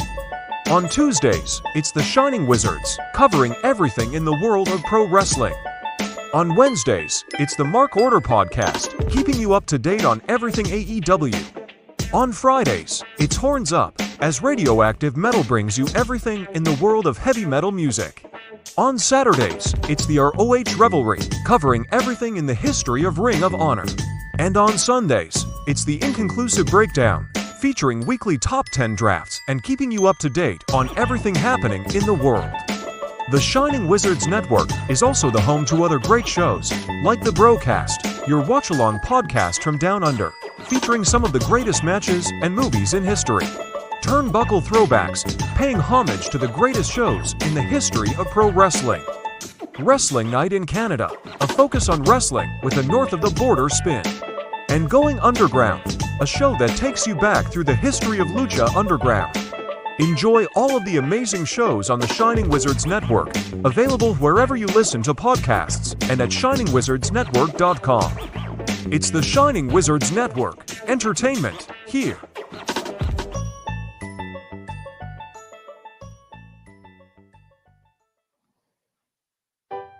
You ever find yourself in the men's room and you've had one windjammer that's stuck in your butthole and it just doesn't want to come out no matter how hard you push or try to cut it? You need to get yourself a pair of turd tongs.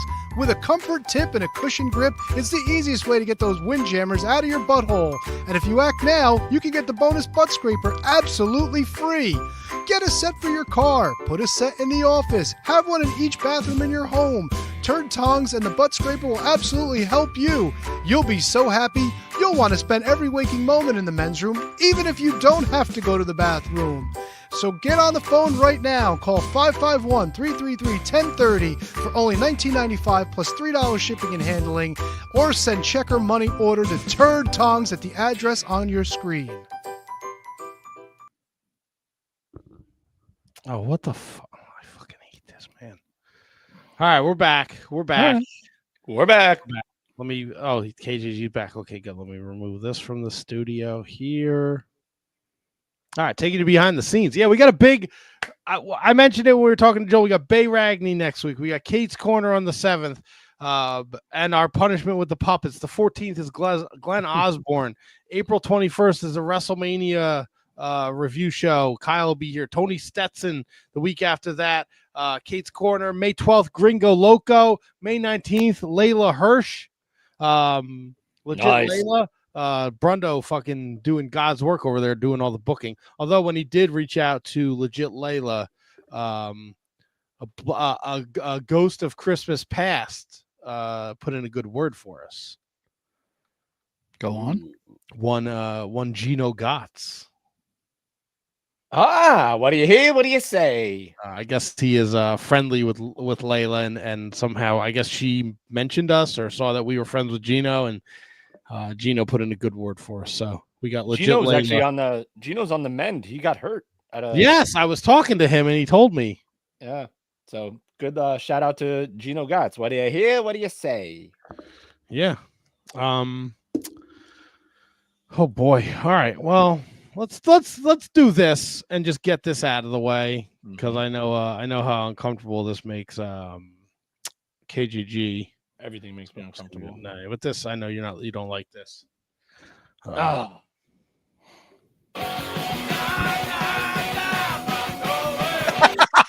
We have an update in the death pool.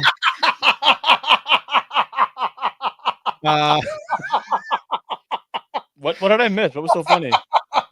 The song? Go back and listen.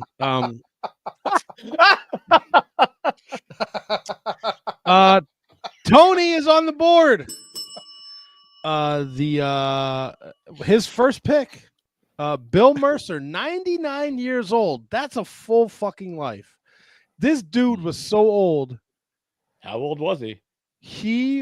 I think I read today, he's the one who told Someone how to start fire. No, he's the one that told Lee Harvey Oswald that the president was dead or something. But Like he was like the news guy in Dallas back in like the 60s. Yeah. And he called WWCCW or whatever for, world class. So Tony on the board with a point or a gravestone. What are we calling it? That's a good question. I guess a point for now until we calling figure it out. crossbones. Yeah, like if there was an emoji, it would be the skull and crossbones for sure. So Tony's on the board. Me and Tony, we each have one. The rest of the Wizards, HK, Brundo, KGG, all sitting at 0. Thank God. I don't want people to die, man. No one's rooting for death, but it happens. It does happen. It does. It does. So Tony was pretty somber about it last night, but he'll take the point. Yeah. He's not shy I was about surprised that he was texting me past 10 o'clock. It really fucks up my game when people send late night text messages to me. Not because I'm not awake. It's because I am awake. And I'm not used to a lot of people being night owls like me. That's right. Because usually they're out as like, I can't do this because I have to be up for work in the morning or I'm tired. It's important. Just drink like 3 fucking energy drinks a day and just like be a maniac. No, don't be a maniac. Yes, be a maniac. Get a good night's rest. Go to work. It's overrated. Nah, feels good. If you enjoyed the Joel Goodhart interview, you enjoy this show, and you are not a Patreon, check us out, patreon.com/Wizards Podcast. The latest episode dropped like a couple days ago. All 5 of us got together. We talked Royal Rumble winners from 92 to 2000. Me and KJG sat down yesterday. We recorded 01 to 2010, and that'll be dropping in April. HK and Brundo are going to take on a little bit of an adventure. I don't know what the fuck they're calling it, but it'll be we don't know either. An adventure is what you're calling it. Yeah, HK Double J fucking origin story. I don't know. HK Double J. Well, yeah, Handsome Kevin and JJ Rogue. Like, oh, good point. Gotcha. Yeah, I followed you now. So, but yeah, check it out. The Patreon, $3 a month. You get access to our current bonus shows and everything in the past.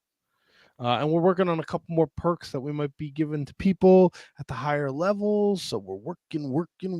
Yeah. Yeah. Thinking. Yeah. I think KGG, you had the opportunity this afternoon to watch Raw. HK, you were too busy fucking with Big Lou coming on your back or whatever. Fuck Yeah, you. I was working. Okay. So you were working. I don't really.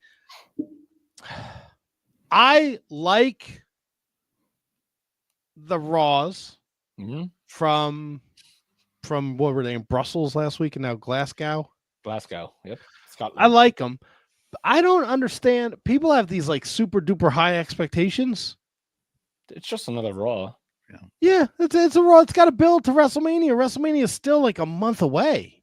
Yeah. Which is a whole other conversation. Like, man, they're like putting in the work going to Mania. Like, this is, as far as I know, like usually the European tour is after Mania. Right. They're putting all this work in now, and these people are expecting shows. So, like, I'm praying, I'm knocking on wood that someone just doesn't get hurt with the amount. Yeah, I see HK. Yeah, I got that. I'm just praying that no one gets hurt. Like, even on SmackDown on Friday, like they had that huge brawl with Roman and Seth and Punk, and I'm like, one of these motherfuckers is gonna get hurt in this brawl. But thank God, again, knock on wood, they didn't. And it Raw was like today, like it was fine. Like you had, I like what Raw does and what WWE does is they split up their main events. Everyone has a spot on the show, but tonight it was closed by Penta Braun Breaker. Not the best match in the world, not the worst match in the world. And it ended with Finn Balor standing tall with the Judgment Day, which is a nice twist from, as opposed to Cody or Punk or Roman or Seth. They spread out the wealth for the roster. And I think part of that is the European tour aspect of it. I like that they are doing these shows because the crowds are fucking raucous, man. Yeah, they're bonkers. They're bringing they bring like a big energy to it, and it kind of makes it like I will tolerate that there's less happening because the people are so fucking into it. Yeah, and don't get it twisted. The shows in the States are absolutely filled to the max too. Like they're packed too. Oh yeah, but these shows, and you also get a view of who the international audience gravitates towards. Like, and you notice who gets pops and who doesn't, and who gets booed and who gets cheered. Where like in the United States, Bianca Belair is probably one of the most over performers on the company. She was getting booed out of the fucking building today. Well, she's being a bitch, Kevin. She is being a little B. She is being a bitch. A little B action. You can't spell bitch without B and Bianca. Right. She's being a bitch, man. And now she's going to be the special guest referee. No, but she's right though. Like, how does Rhea Ripley all of a sudden get herself back in this match? Even though she's not. Yeah. Adam Pearce said he's been trying to give her a rematch, but Rhea, she's also being a bitch. Yeah, bitches all over the place, man. Bitches be crazy. And that poor little Io Sky, she just keeps getting fucking pie faced. She gets mushed. That's racist. That's the queen of the sky. Oh my God, what? Yeah, they're fucking pie facing this poor little girl. Yeah, but that's like a thing. That's not race. That's like I know, but they keep doing it to her. She's the fucking champion. I didn't catch Raw. Obviously, it was at work. Were they poontang pie facing her? No, they just like every time that there's a three-way confrontation, like I'm gonna let that go. Every time there's a three-way conversation, like she's just like in like the mix, and both of them just like face mush her out of the way, and then she ends up right in the bush, huh? Right in the mush, face mush. Right in the bush. Gotcha. Little hurricanrana though. She's the queen of the sky. I thought that she was gonna get the end of this. Like I thought that she was gonna end up looking tough in this one, but not so much. Bianca does the old what is it? The KOD to the outside of the ring on Rhea. Listen, I'm still here for this. I wonder if they're going to go away from the triple threat aspect. I wonder if Rhea actually wins the belt next week and we just get the one-on-one with Bianca and Rhea at Mania. I think that's on the table. It'll be interesting to see. Bianca's got nothing to lose. She can be the referee, call it right down the middle, because she's still getting her title shot. She could screw somebody if she wants to. Right, but then if she screws Io, you think Io is just going to fucking go quietly? Maybe she has no choice. We'll see. What do you mean no choice to go quiet? I'd fucking throw a fit. No, but she might not just get. She just might be out of the Mania picture, is what I'm saying. You know what I'm saying? Like, I'm a Bianca's Scott the number one George. contender. If Rhea beats Io next week, then you might have the avenue for a one-on-one match instead of the triple threat. Yeah, but if Bianca screws Io, then Io still has a complaint to file with Doesn't Adam it? Pierce. I mean, I'd watch it. Doesn't mean it'll be rectified. It should be rectified. It's the Well, biggest, everything should be biggest show of the year, WrestleMania 41. I'm with Scott George. I still think they go to a three-way. No, I tend to agree with that, but I'm saying if they wanted to like dilute the three-way aspect of WrestleMania, which like the multi-person match of WrestleMania, they could find the way out of it if they wanted to. Throw Let me Liv in ask- there, make it 4. Now, Liv's Let me be ask you guys this, tag title match. because this Bianca Rhea Io Sky thing is pretty hot, right? Like going into Mania, what's going to happen? It's interesting. Yeah. Does anyone give a shit about Tiffy and Charlotte? Yes. Yes. They had a great segment on SmackDown. Okay. This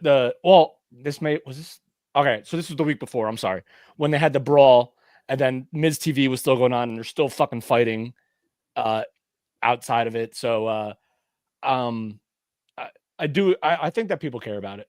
I think we might be in the minority that we don't, but I think people do. HK, you look like you disagreed with KJG. What's going on here? On what point? I guess. What was the point? Well, I said I don't think people give a shit about Tiffy and Charlotte, and you kind of made like that weird face that you always make. Okay, yeah, no, I care about it. Okay, I was just asking a question at a fucking group. Yeah, no, Right, you I guys know. don't like the thing where you're like the main. It was speaker. it was weird. You're just fucking with me there. No, I care about it for one reason, and that's because I'm a big Tiffany Stratton fan. I don't care about Charlotte. I do not care about Charlotte. Her ring work has gone unbelievably downhill. I don't think that she's ever been one of those upper level mic skill people. I don't think she was ever upper level. I think she was at a certain point she was pretty good, but she wasn't up here. And I think that her mic work has gone down too. I don't think a lot of people give a shit about Charlotte anymore. I just don't. I think she's like a victim of the times that may have like passed her by.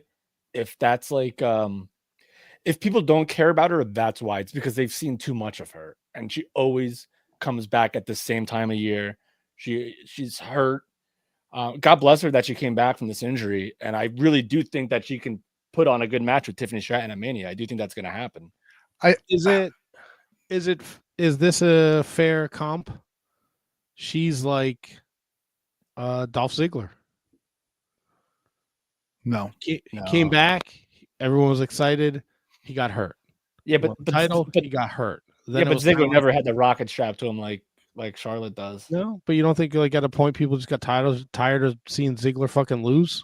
I think people got tired of seeing Ziggler not reach his potential in WWE. I think that's what people got tired of. Better in TNA.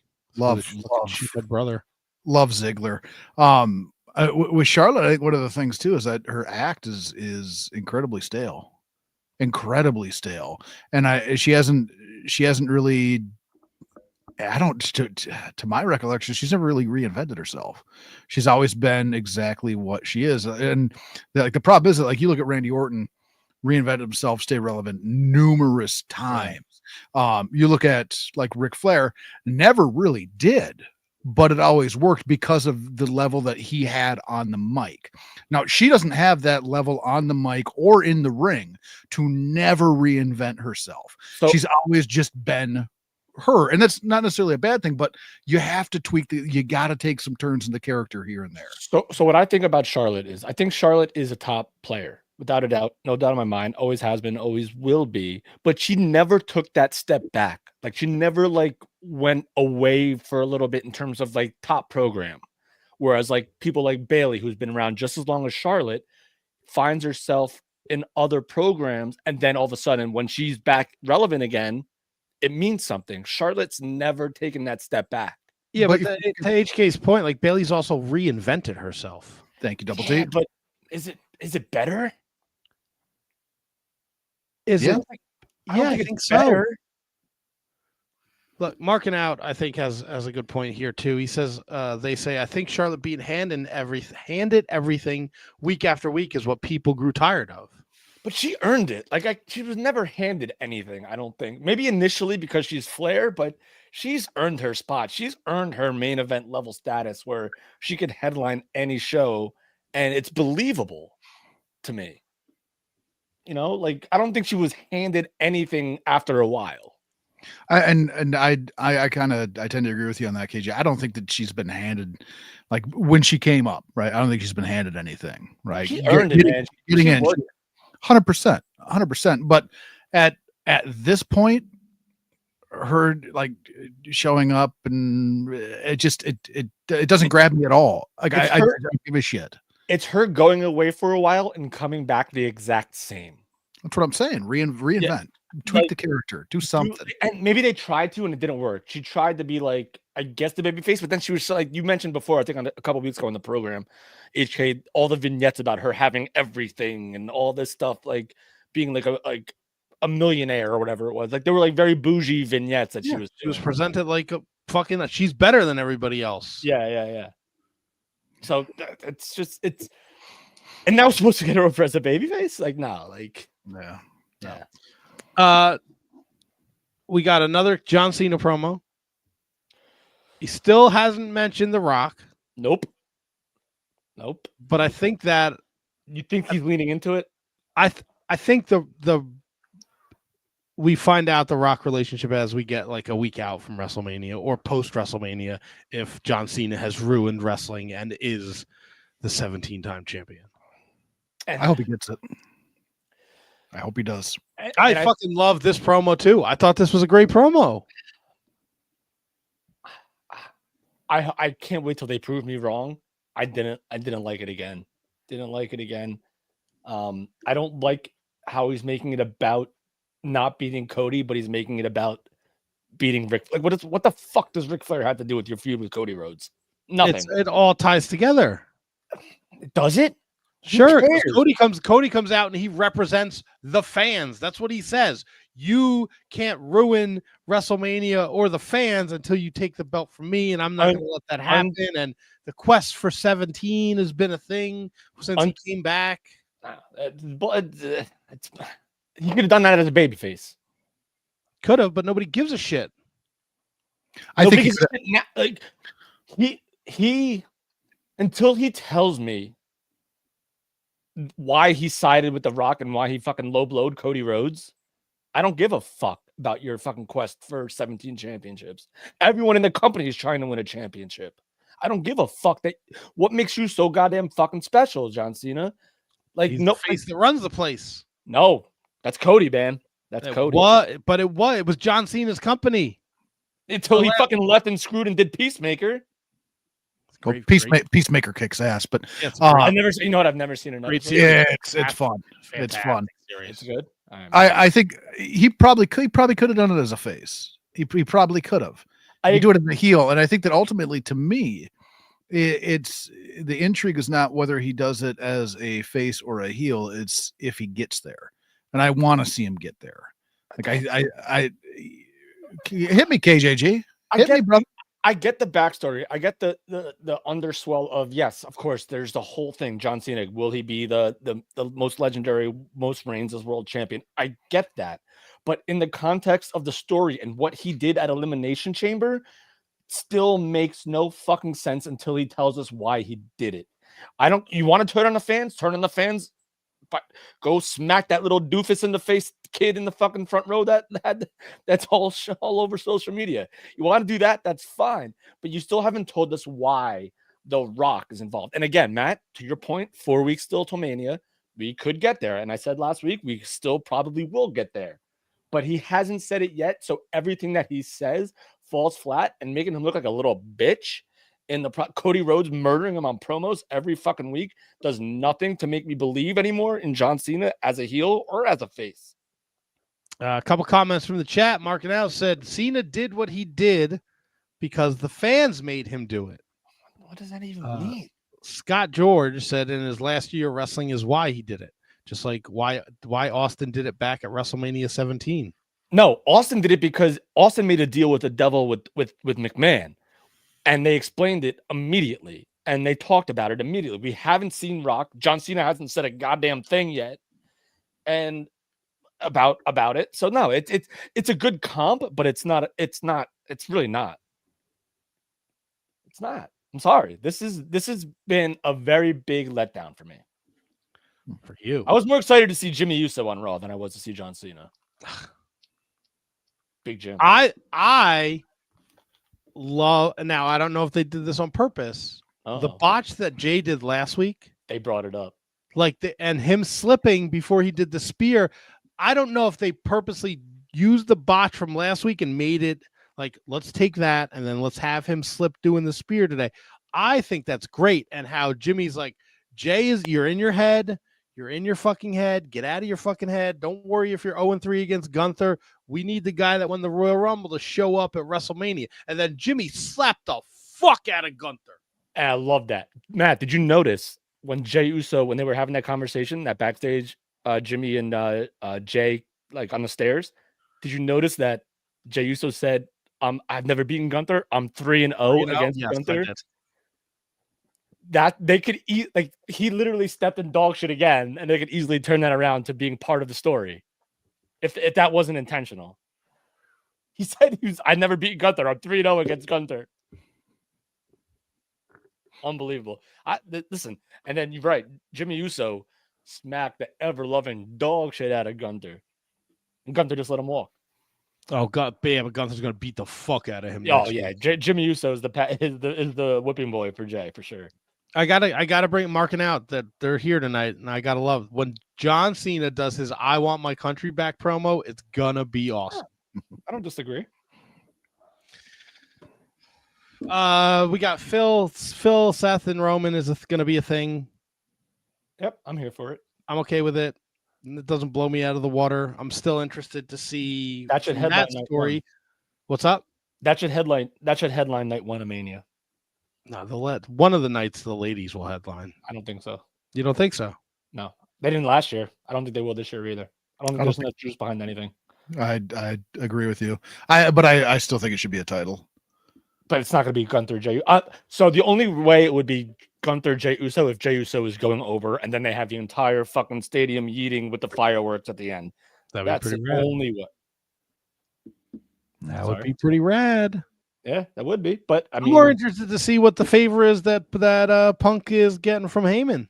Did you notice when Punk said when he started his promo, he's like, "I'm not getting what I want," and he was like, "Or am I?" And then he totally ignored it for the rest of the promo. So I think we might, I don't know, does Cena beat Cody and then Punk just fucking gets that little favor in afterwards on night 2? I don't know. What do you think about that? No shot. No, don't think so. All right. Yeah. No. Okay, just throwing it out there. Yeah, no shot. Yeah. No shot. I like that you're thinking though, but no shot. Thinking. So WrestleMania 41 starting to kind of come into view. We got Punk, Roman, Seth. We got Kevin Owens, Randy Orton is confirmed. We got Tiff, Charlotte. We got right now it's Io and Bianca, but that could change. Cody, Chyna, and Jay and Gunther right now. You know, the ending of Raw left more questions than it gave us answers. You know, Penta was kind of being recruited by the Judgment Day, and then he said, "Eat a shit, Dom," and kicked him in the face. But Dom and Finn don't really get along. Finn's against bringing in a new member. So is there like some weird universe where it's like Dom versus Finn versus Penta versus Braun, a 4-way for the IC title? I wonder if the IC title is even on the line. I wonder if we just get Dom and Finn versus Penta and Braun. You know what I mean? Like, and then maybe you get an IC title match somewhere in there. Two nights of Mania. Yeah, no, I agree. Right, they don't do the fucking Andre the Giant Battle Royal anymore. More do they? It's like on SmackDown. SmackDown usually. SmackDeezy. SmackDeezy, you say? I was looking for something really inappropriate to play during the Joel Goodhart interview from Tony, but SmackDeezy. Nothing. I still say Finn is out of the Judgment Day suit, and Dom takes over and leads and brings in somebody else, and Malachi Black. All right. So then that would make Malachi would have to be the lead. But his promos were on SmackDown, not on Raw. Smacked easy, if you will. Yeah. They did it. So Malachi was on, so they're bringing Malachi and Phoenix to SmackDown, huh? That's what when I saw the vignettes on SmackDown, I didn't see him on Raw. Okay. So interesting. So yeah, the road to WrestleMania, it's fucking paved in gold, man. We're having a great time here. We're enjoying it. Matt, can I bring something up before I forget about it? I don't know if you want to talk about it, if you had it in the notes. The uproar about the transitioning to AEW, the Mox nail bump with the bat. Any thoughts on that at all? Like, is it much ado about nothing? Was it too much? Was it too little? Like what? Like, all right. So I got to already see by your face that you don't give off. I don't know, man. It's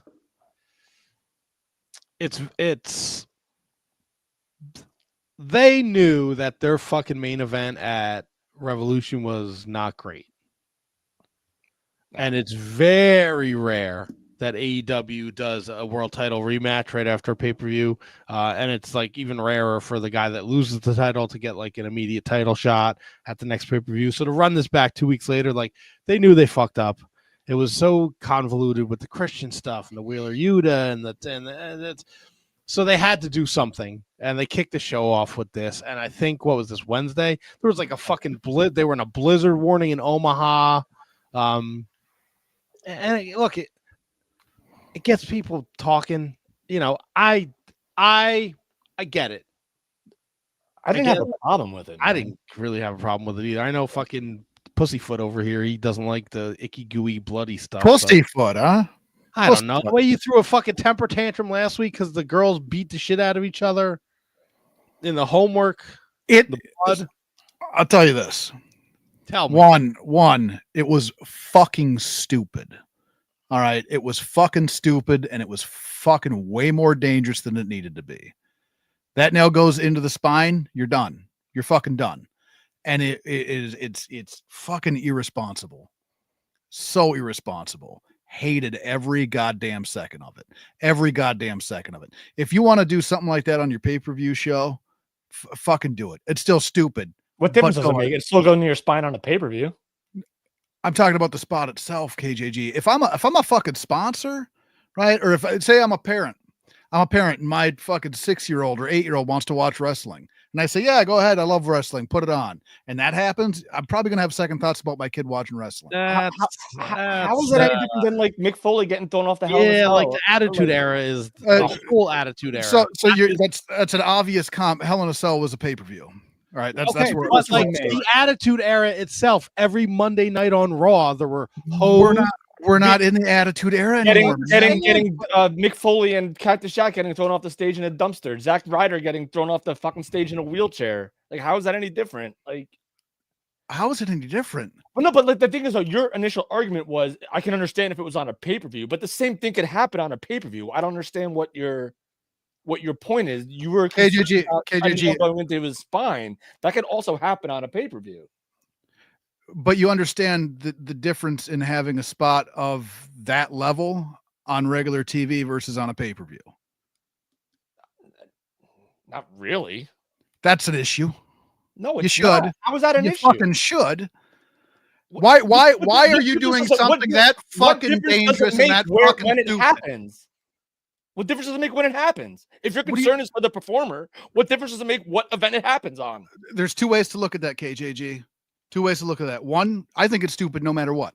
Okay. Regardless. Sure. But if you're going to do something fucking that dangerous, right, and you want people to start talking about it, why don't you build up to a pay-per-view and do something that fucking dangerous and stupid? They just had a pay-per-view and did stuff that was dangerous. Can't build up again? It's a street fight. I mean, that's what happens in street fights. That's what happens in street fights. You can't go and build up another match of the next pay-per-view. So if your problem is with the bigger picture of the creative, that's fine. But the spot in amongst itself in a vacuum, I don't think was that serious. It fucking could have been really quick. All right. Any spot in any wrestling match in You're anywhere in America. You're right about that, Double T. You're absolutely right about that. I thought it was disgusting. I thought there was no need for it. Absolutely no fucking need. Yikes. None. I get it.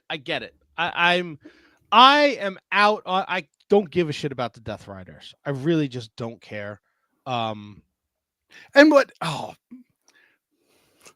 you do something. Sorry, Double T. But you do you do fucking something like that, right? Something like that, and then you have to have another swerve at the end, right? You have to have another layer of swerve at the end after of it. Like what the fuck are you doing? Fucking stop it. Just fucking stop. It's it's the swerve thing. That's a whole, not swerve, like the concept of the swerve. Like, I think it'd be better if professional wrestling got away from it. Like, sometimes it's just good for things to happen the way they should happen.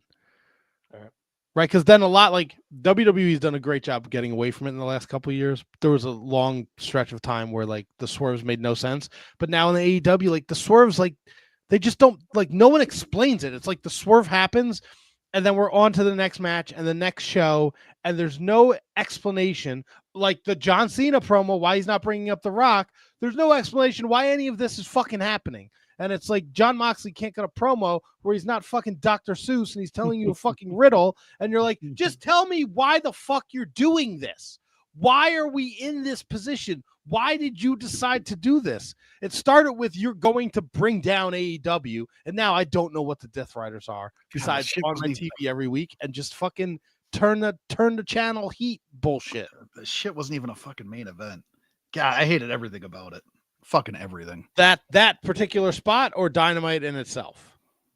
Anything revolving around that fucking match. I'll tell you what I did like. I'll give you something I like. Megan Bayne. Right. Like Megan Bayne. Megan Bayne. Go Joey. Megan Bayne rules. Yeah. I'm in on Megan Bayne. Yeah.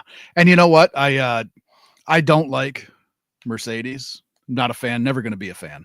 But I thought her and Billy Starks, I actually enjoyed that match. I thought they did a fantastic job. Fantastic job. Now, why we're doing this many title matches on a Dynamite, I don't quite understand. But like that, those are two things. Like I think Megan Bayne's an absolute fucking stud. You can build around Megan Bayne, 100%. Yeah. And like I say, Mercedes, not a fan, but even me not being a fan, I thought her and Billy Starks did a great job. Great job. Now, if you could get rid of all the other bullshit, you might have something. And that was the closer of Dynamite, right? Chris Statlander and Megan Bayne. Megan Bayne, yes. Yeah, and then I'm with you. But like, here's the one thing that I tend to like hold my breath about is AEW booking, because Megan Bayne's gonna be awesome for like a month and a half, 2 months. Always. I was just gonna bring this up, KGG, because she is the next contender for Toni Storm at Dynasty in 2 weeks. The presentation of Megan Bayne has been amazing. She's a star. There's no doubt about that. And they clearly have invested interest in her. She's in 2 programs. She's she was in the program with Statlander, and she is in a program with Toni Storm. That's such a backhanded like compliment. Like just because like it's on one hand it's a great compliment to Megan Bayne, but on the other hand it's such a fucking dig at AEW. Like how can one person be in like programs? I think it's great, but like all this is gonna be for her to lose at Dynasty to Toni Storm, and then what? Yeah. You know who I love now? And I think and I don't know this for certain, but I think she got like a new like makeover look type thing. Queen Aminata. She is star potential, because I watched Collision, the Saturday show, and she had a match and she looked like she lost to Julia Hart. Yeah, well she's fucking great, but she loses. She wins on Ring of Honor and she loses on AEW. I just thought that they did. I don't know what they did. Maybe they did. Maybe they didn't. Maybe I just missed the boat on her. But she looked like a fucking star and a stud. And I thought that she really has the potential now to be a player in AEW's women division. She came into her own, and look, she had great matches with Athena and Billy Starks for the world title and the TV title. in Ring of Honor. But like that's it, man. Like she looks great in Ring of Honor, and then they bring her to AEW, and she still looks great, but she loses. Yeah.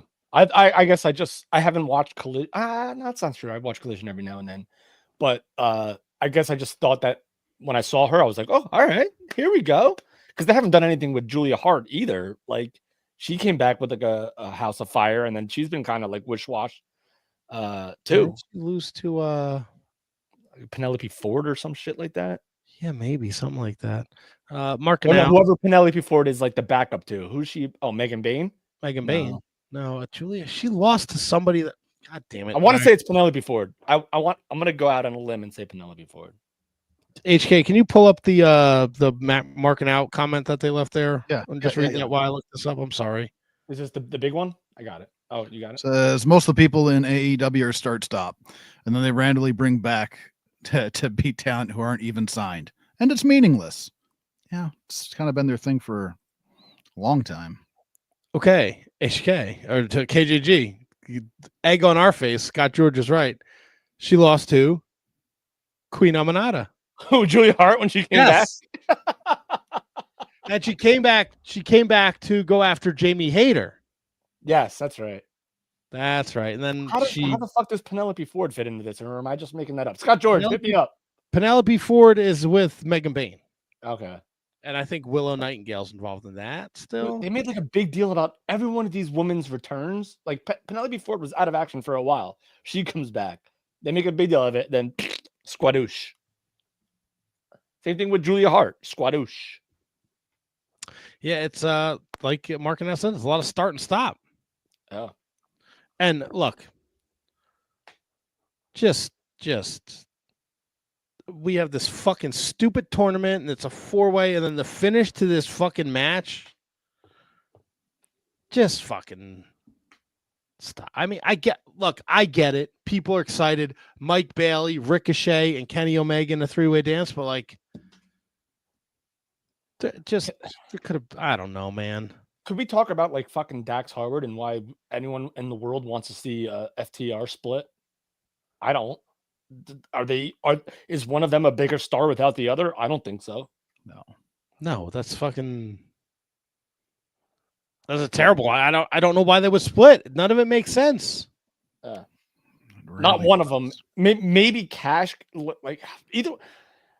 I mean, there's always the potential, but like I don't think either one of them is a bigger star without the other.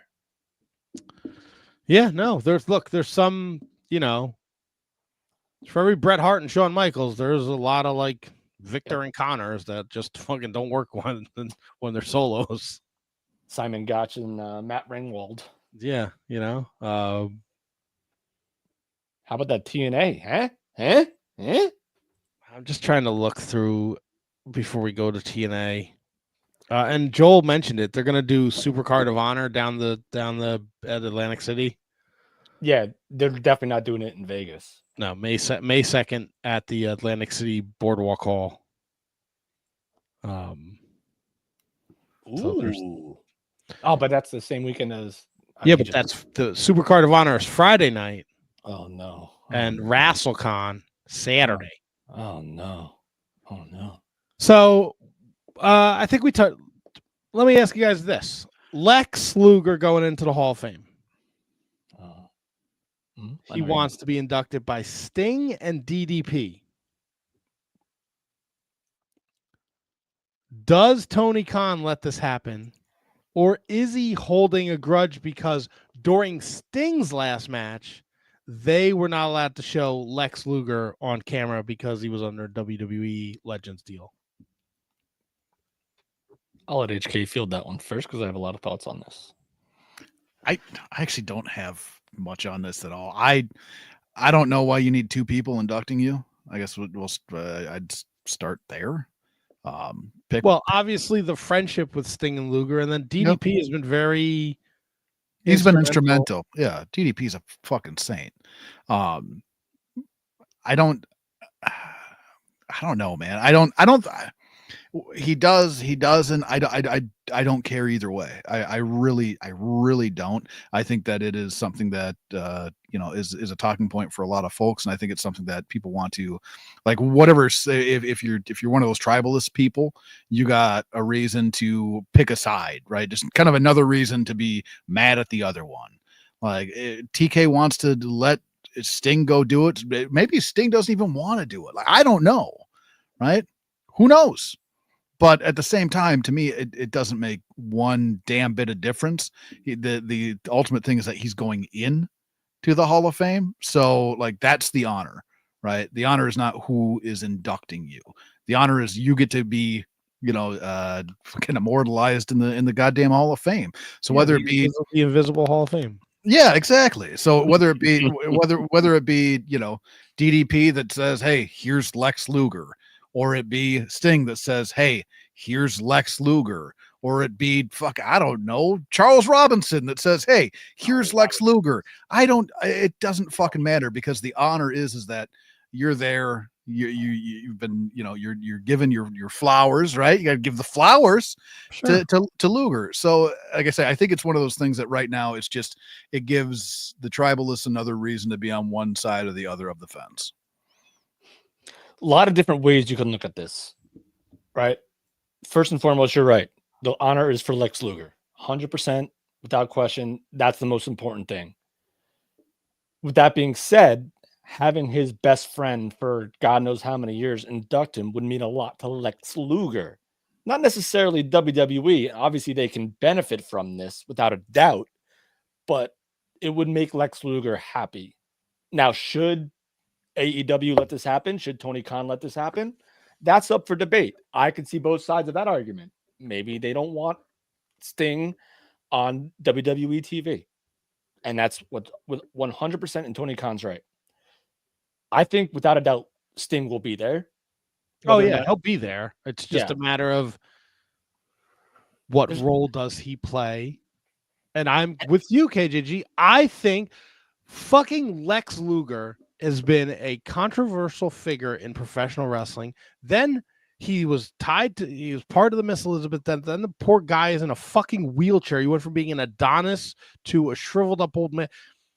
And now he's turned his life around, and he is an open book. And I'm sure he doesn't get there without Sting, who did the same thing, not necessarily with the, wheelchair and, killing somebody allegedly. But like, he had his demons, and he turned to Jesus and Christ or whatever you religious people are into. God bless you. But like, I think this is, again, I agree. I think it's about Lex. Like, yeah, it's silly. And just let the fucking guy do. Like, if Tony Khan wants to make a case why he wouldn't, it's because WWE has basically run shows all around their shows. Like, you know what I mean? Like why would I help them if they're doing all this shit to me, running a Saturday night's main event while they're doing a pay-per-view or something? Why are we touring London when we have our all-in show or whatever it is in London? Business, though. It's the wrestling business. 100%. 100%. But this is bigger than the wrestling business. I get it. I'm just playing devil's advocate for Tony. If he wanted to say no, I don't think he'd be completely unjustified to do it. Like, if he wanted to say no, I would play devil's advocate and say, yes, okay, I get it. But there's no doubt in my mind that I think at the end of the day, I think Tony Khan will be the bigger person, and I think he will let Sting induct if that's what Lex and that's what Sting wants. I think that'll happen. I think they should let Eric Bischoff induct him. Oh, fuck him. I love Bischoff. I love Bischoff too, and quite honestly, like that, my thought went there after you said it doesn't happen without Sting. Lex Luger's career resurrection in WCW for his second run doesn't happen without Eric Bischoff. 100%. Bischoff I actually listened to a little bit of his podcast today. Yeah, he said he's going to be there. He's going to be at the Hall of Fame, so you'll see Bischoff there probably. Maybe not induct him, obviously, but yeah, he's going to be in the at the Hall of Fame ceremony at that fucking Blue Swan, whatever lounge in Vegas. I think it's a strip club. Blue Lagoon. Blue Lagoon strip club. Nice. And bar and grill. Nice. Speaking of Hall of Fames, can't wait to argue with you on this one. Go ahead. There's no argument. It's just a favorite of Cody. The Natural Disasters are in no way, shape, or form a Hall of Fame tag team. No, they're not. They're not. They're not even remotely close to a Hall of Fame tag team. Nope. They're Hall of Famers. 100% Hall of Famers. Individually, maybe. I don't Alright. even know if you can make a case for Tugboat to be a fucking Hall of Famer on his own. I'm with you there, Double T. Why not? So I think you could easily make a case for both of them to be Hall of Famers. And you can make a case for Tugboat to be a Hall of Famer. Do you remember that Hulk Hogan storyline in 89 I do. and 90? It was incredible. The guy started off as like a enhancement guy and went up all the way up to the ranks and main evented pay-per-views with Hulk Hogan. That's a Hall of Fame career. And then he won a tag team championship, appeared on multiple WrestleManias. That's to me, that's a Hall of Fame career. I mean, he's in the Hall of Fame too, but I don't. You know what? I don't think it's a Hall of Fame career at all. Al Snow. Al Snow's a Hall of Famer. Tugboat's not. Al Snow is 100% a Hall of Famer, and so saying. is Tugboat. No, without a doubt. Listen, if you're on multiple WrestleManias, if you're a champion defending your championship on WrestleMania, you're a Hall of Famer. Aren't they a one-time tag team champion? Was it two? Two, I think. And what was their run? About a year and a half? He was on they defeated Money Inc. at WrestleMania 8 by count out. So a WrestleMania win is a Hall of Fame? They are one time. If you're defending a championship, they're one time WWF tag team. If you're the best in your division and you're on WrestleMania, you're a Hall of Famer to me. No. You have shitty standards, buddy. Yeah, and was it 1 year that the team how are they all right, so Matt, let me ask you this. Nasty Boys, Hall of Famers? Yes. Look at the body of work as a team. The body of work as a team, KJG. Multiple tag team titles across multiple promotions. All right. So if we're expanding the globe, then yes. John Tenta had a great run in WCW. This is not about. Nobody said John Tenta doesn't belong in the Hall of Fame. Tugboat is not a Hall of Famer. So what's the difference between the New Age Outlaws being inducted in DX and not by themselves? It's the same fucking thing. They are both not individually Hall of Famers. Billy Gunn's a Hall of Famer. Road Dogg, maybe not. Oof. Billy Gunn's a Hall of Famer. I think Billy Gunn doesn't go in without Bart or the Road Dogg or Chuck. Yeah. You could put Billy Gunn in the Hall of Fame a shitload of times. Billy Gunn might get the record. He might beat Booker T. Yeah.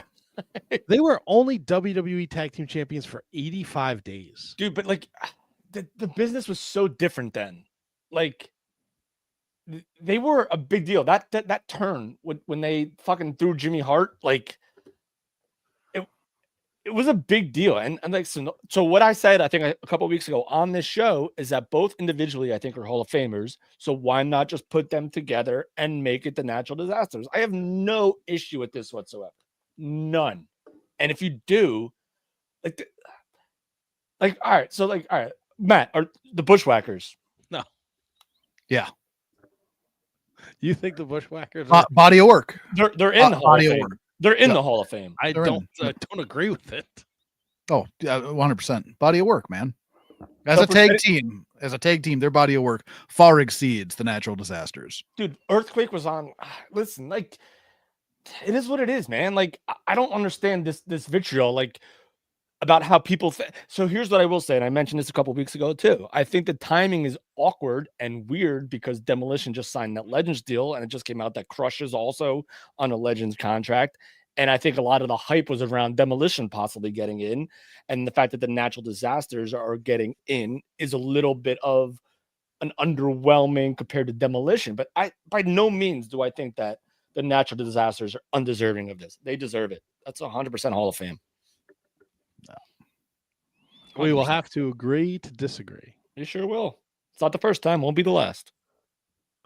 Uncle Fred did not have a great solo career. I thought he was getting work, to be honest with you. His most famous thing is when he fucking tripped through a wall. And that's what they're going to do. And they're going to play the fuck out of No, they're that. not going to embarrass him like that. They 100% will. And he'll be 100% on board with it. He is going to take his acceptance speech and he's going to fall through the fucking wall. Guaranteed. Mark it. Lock it up. Even worse. But that'd be for the Shockmaster, not for Tugboat or Typhoon. Doesn't matter. Lock it up. It's happening. It's not happening. Lock it the fuck up. You took a hit of the piece of pipe. Nope. I'm a Not server happening. go, brother. Not happening. Nah, it's 100% gonna happen.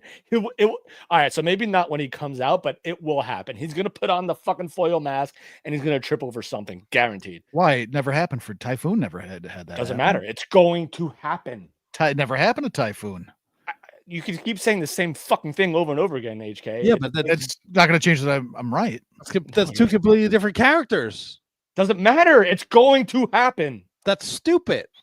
I'm not saying it's right or wrong. I'm saying it's going to happen. It's stupid. That's a terrible decision. It's 100% going to happen. There's There's no doubt in my. I would. HK. I'll bet you $100 right now it's going to happen. $100 straight up. You would put $100. Yep, it's going to happen on it. I'll bet on that at him some point falling through a wall. He's going to shockmaster it up and fall. I'll put $100 on it right now. Through a wall. I didn't say through a wall. I said he's going to fucking. You said through a wall to begin with. I said he's going to do the shockmaster gimmick. He's going to fall. Maybe it will be through a wall. I guarantee you, it's going to happen one way or the other. He's going to fall as shockmaster. $100 right now. The I don't even natural have disasters $100, but I'll put it up because that's how confident I am. The natural disasters had one match at WrestleMania. Yes, but individually, only Earthquake had more. I don't think Tugboat ever had a single match at WrestleMania. But Tugboat was involved in the main event of Survivor Series 90.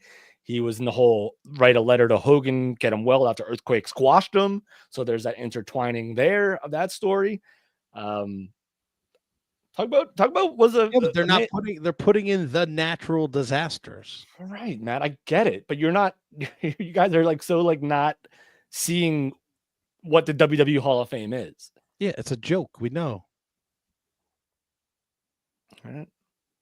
Right? It's a fucking joke. It's an imaginary place. It doesn't exist. You can't get But it means something to them. Eric Bischoff talks about it all the time. He loves I get being in that, the Hall of but I'm Fame. not fucking Tugboat. All right, come on. Why do you give a fuck? Why do you give a fuck if the natural disasters are getting inducted into the Hall of I Fame? don't know. or Why do not? you show up every week and do the fucking podcast? I love wrestling. Because you like wrestling. So I fucking don't think he's a Hall of Fame wrestler. That's why I give a fuck. And it's people like you who are like, they deserve to go in. He deserves a WrestleMania How do they moment. not? You're the fucking problem. Tell me why. Because you have no standards. If you said it's a no joke, standards. if you yourself said it's a joke, who cares? You have low standards. I have no standards. I know. That's why you're like, everybody deserves a WrestleMania moment. Everybody deserves to have their moment in the sun. And you give so much of a fuck to argue with me about it. Yeah, if we just agreed with each other, it'd be a fucking Phil Ray a Tony podcast. Or That'd be Phil fucking Ray no and not fun. an HK Tony podcast. Yeah. I don't know. It's fucking. He's not a Hall of Famer, in my opinion. He did nothing that makes his career Hall of Fame worthy. He fell through a fucking wall and was tag champion with Earthquake for 85 days. And he beat the fucking Beverly Brothers at SummerSlam. That's not a Hall of Fame career. I'm sorry. It is. It's no fucking rock and roll Buck Zumhofe fucking homework bullshit that we had to watch. It's a great transition. Can someone please thank you so I can edit this fucking shit for YouTube? If you're not subscribed to YouTube, people, I mean, youtube.com/The Shining Wizards. Come on. If you have not been listening to the show live, you clearly at this point in the podcasting version have heard us argue about HK's homework that he bestowed upon us. Please explain. Tony, you're not here. What do you care? Tony, another 2-hour show. What do you care? You're not here, Tony. Shithead. Fucking asshole. That we can agree on. Yeah, all the wizards are here. They're just not on this show. Love you, yeah, Tony. Brundo, why are you watching this? It's your anniversary, Brundo. Shouldn't you be going to Pound Town? Yeah, really smoke that ass. Get up in them guts, son. Big old guts. All right. Scramble the eggs. We're all fired up over here. Uncle Fred got us all worked up. I'm sorry about that. No, we're good. It's all fun. It's all fun. It's good. It makes great radio. It's entertaining, Kevin. Don't ever apologize for the way you feel. maybe the other Kevin can apologize for making us watch this hunk of fucking shit, though. Whoa, Monologue. whoa. Tell us why. So here's what happened, right? Last Monday, going in, I knew what the homework was going to be. I knew exactly what it was going to be, right? I had a match picked out that I fell in love with. In my mind, I was like, you know what? If these guys have seen this before, they'll never remember it. This is going to be great. Had it picked out. Then I stumbled across a Facebook post. Don't do it. Don't fucking do it. I stumbled upon a Facebook post that made mention of something that I did not know existed, and that was the Buck Zumhofe documentary, short documentary called Rock to Cradle. And I came across it and went, boy, that would be fun homework after Double T maybe sit through that bullshit I didn't understand last week. So I double checked with my main man, Tony with the Y. I said, Tony, remind me, homework just essentially has to be wrestling related, right? And he said, 100%. And I said, okay, here's what I'm thinking. And he said, yep, there it is. So Tony had seen it to this point. I had not seen it. So I experienced it for the first time, same as you guys did. That's why I picked it. Matt, you want to go first? I don't even have like. First of all, you didn't watch it to begin. Like you didn't like. I didn't vet it. No. Nope. Yeah, it holds no. There's no reason for you. You were just like, me and Tony think this is funny, so we're gonna make you guys watch this. No, not necessarily. It could have been amazing. It could have been amazing. Right. Yeah, if I had wings, I could have been a bird, but I don't have fucking wings. No, you know how big your wings would have to be? They'd be big, but I'd be a fucking bird, wouldn't I? Nah, not necessarily. Man. For the sake of the Shining Wizards and the people that listen to this show, I didn't recommend a match because it was on a porn site. And you didn't even have the common decency to watch this hunk of shit before you suggested it to us. Yeah, that's true. That was part of the excitement. This is first time for everybody. There was no excitement for who? First time for everyone. It's called fucking Buck Zumhofe Rock the Cradle. He's in prison for sexually molesting kids. What part of this fucking title did you think was a good idea? It wasn't glorifying the man. Do you go back to when he announced this last week? I immediately, no. This was a terrible idea. A terrible idea. This is going to be on my like fucking computer forever, by the way. Watching this fucking thing. 19,000 other people. And it's also, you press the play button. It is the worst piece of edited shit I've ever seen. And the cover, I don't know who was doing the narrative. I thought it was Jesse Ventura. So did I. Yeah, it sounded like AI. I don't know who wrote the script or whatever. If you were a wrestling fan in the 80s, Buck Zumhofe was one of the top 5 household names. What are you fucking drugs are you on?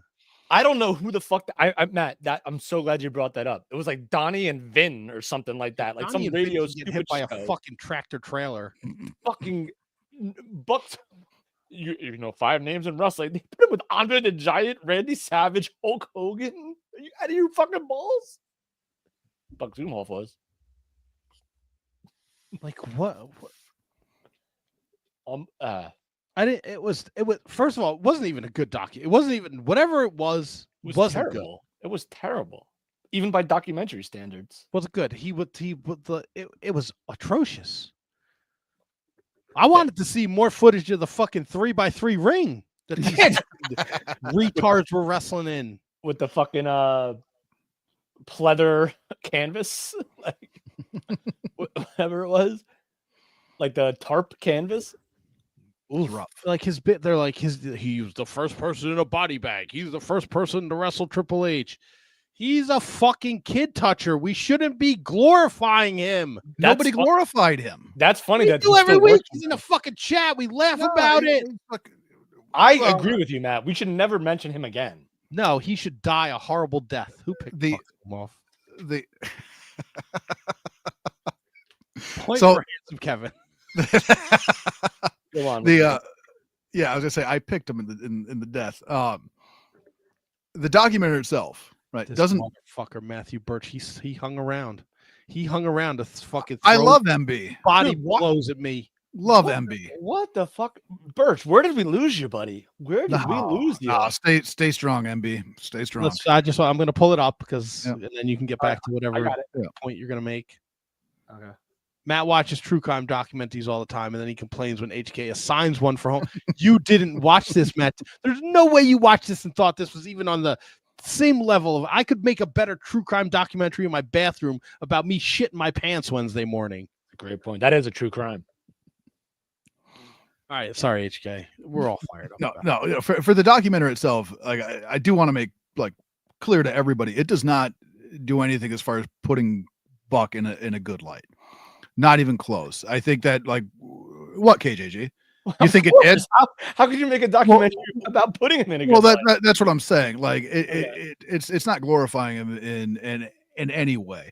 One of the things that like while watching it, I found interesting is like you watch this guy and it's clear every step of the way there's something fucking wrong. You know what I mean? Like there's something completely wrong with him. Even like, and obviously the crimes he's committed, heinous, right? Absolutely heinous, right? He should be put down. Yes. But then if you just look at the wrestling side of it, like just that side of it, you see a guy that is so unbelievably out of touch with wrestling and a guy who thinks that his value is so much more than it actually is. Like the What did he the do? part- Hijack a wedding or like a No, I couldn't hear a fucking thing. The audio was atrocious. it was a benefit for some for dead kid or for a child with cancer. And towards the end you see Larry the Axe is to the side because Larry the Axe is going to beat the shit out of him. I didn't know Larry in that. Yes. Oh, yeah. Larry the Axe. So like at every turn it was here is a fucking horrible person, right? Any way you look at it. And here's somebody that doesn't understand his lot in life. It was, and again, not good. I found out the same way everybody else found out. Not a good watch, right? Not a fun watch. Need a 25-minute watch to know he's a fucking awful person. Right. No, of course not. It was something else though. It was absolutely something else. Listening to him talk about he doesn't know who Rey Mysterio is, right? Listening to him talk about like they're getting all these kids in camp and they're going to set them up and they're going to run, you know, what do you say? They're going to run at least Ganya's school. They're going to run 280 shows, right? And I can tell you this, man, I'd never been to a Buck Rock and Roll Zumhofe wrestling show once. I did recognize some of the places that they showed footage of his shows. Never been to one of his shows. Like it was not an easy watch. It was definitely at times super uncomfortable. Yeah. Thank God it was only 25 minutes, to be honest with you. Only 25 minutes, but yeah, that was different, man. That was different. I found out the same way everybody else did. I don't understand how it has fucking 19,000 views. Nah, I don't know. It's horrendous. And then like the last 6 minutes, just someone reading. Yeah, the fucking court, whatever the fuck it was, like the transcripts. Fucking awful. I thought it was all AI. I thought the commentator was like AI Jesse Ventura, and I thought was that Sounded weird. like it. Yeah, It was so weird. It was Karrion Kross. Oh, weird. Or oh wow, that's a good pull, Matt. Or fuck, what's the comedian that does Jesse Ventura? Will Sasso? Yes, Will Sasso. it's one of them. Yeah, it's one of the Sassos. Man, They have like 12 kids. I'll say this: had I vetted this, I would have went with the match I had planned on. oh, thanks. Yeah. A lot of good. Had I vetted it. Yeah, sorry, man. It's the way it goes sometimes. It's like a pop quiz. You don't know what's going to happen. Boom, Can you there it do is. me a favor in the future? Can you just make your own fucking decisions? You don't need to go to your fucking daddy Tony. I didn't go to Daddy Tony with a Y. I ran it past him to make sure that. Guess what? It doesn't have to be a match. You It doesn't put have to Buck be. Zumhofe documentary, LOL, and Tony said yes. No, I did not, motherfucker. I bet you did. I bet you I didn't. You fucking chode. Bring it up, Tony with a Y. Let's see here. Fucking Kevin the question mark over there with all his fucking questions. Can I do this? Can I do that? Should we do this? Is this acceptable?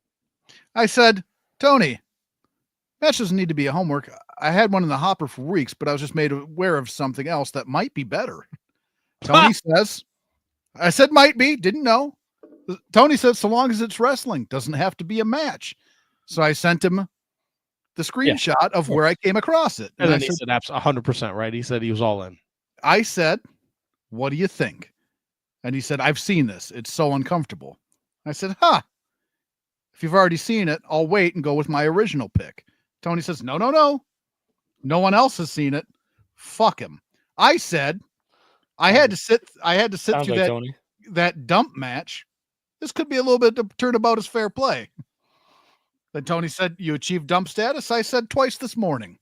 Matt's homework was not as miserable. So that's what this is going to turn into. If you don't like the homework you're assigned, you're going to try and like one up the homework with more. No, not necessarily. Shit. I would have done that before with Brundo's homework. So I didn't care for that either.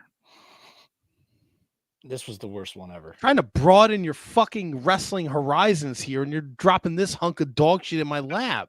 I dog shit in your lap. I would have rather watched another one of your fucking sycophant WWE matches from the mid 2000s that I've never seen. Sycophant? Those are mine. You just like, no, because HK only suggests WWE stuff too. Oh, okay. Anything on the WWE network, so WCW falls under that banner. I make it readily available. Do you not know how the internet works? It's easy to find things. This was also a fucking pain in the ass to find on YouTube. No, it wasn't. I put in fucking rock and roll, rock the cradle, whatever the fuck his stupid asshole name is. I got people talking about it. I don't want to see any. I just want to watch this shitty 25-minute video with a terrible music too. Yeah, that music was a little tough, wasn't it? Oh my God. And you know what? When it was like he's like a maniac and he like interrupted a ceremony, I was like, okay, like you got me. But then I will say this though, his microphone posture was on. His microphone posture was on point though. Like, he's like he had a perfect like parallel to the ground mic hand right there. It must be nice. Like the guy who like put this together, like listened to that, and he was like, do I put subtitles? Nah, we'll just let them figure it out themselves. Like he's like, and everyone does good, and I'm rock and roll Buck Zumhofe, and the retard with the camera is like cheering for him.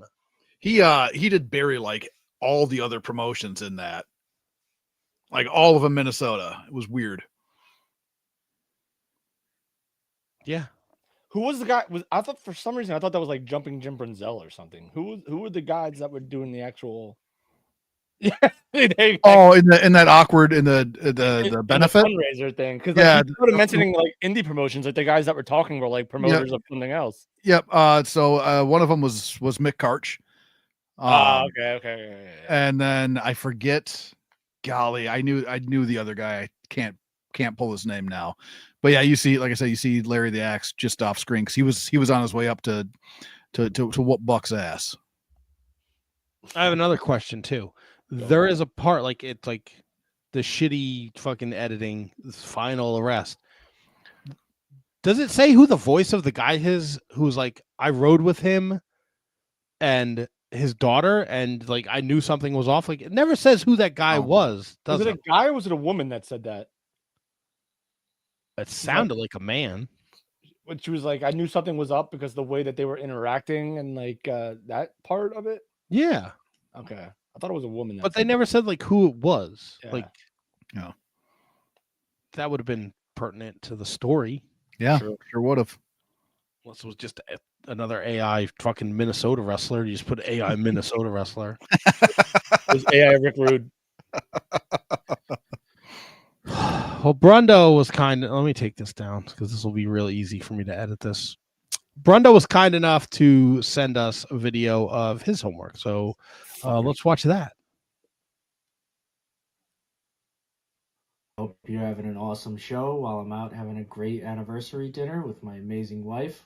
I don't know how she stuck with me for 14 years, but here we are. Nobody cares. So, my week for homework. I decided to go with a match that is as violent as they come, but not the violence that Handsome Kevin hates. Two guys that just went in there and for 27 minutes beat the ever-living snot out of each other. The date was October 1st, 2005. New York City, the Hammerstein Ballroom. We are going to be watching Samoa Joe versus Kento Kobashi this week. One of my all-time favorite matches, and one of, in my opinions, the best matches of all time. So get ready for a great match for you guys and everybody else who watches it. Have a great rest of the show, guys. Thanks, Brundo. Yeah, thanks, Brundo Fly. Why does it do this? Love it. Love that match.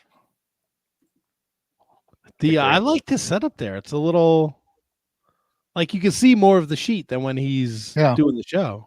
Yeah, it's not bad. Not And bad. the belt looks great on him. Yeah, all right.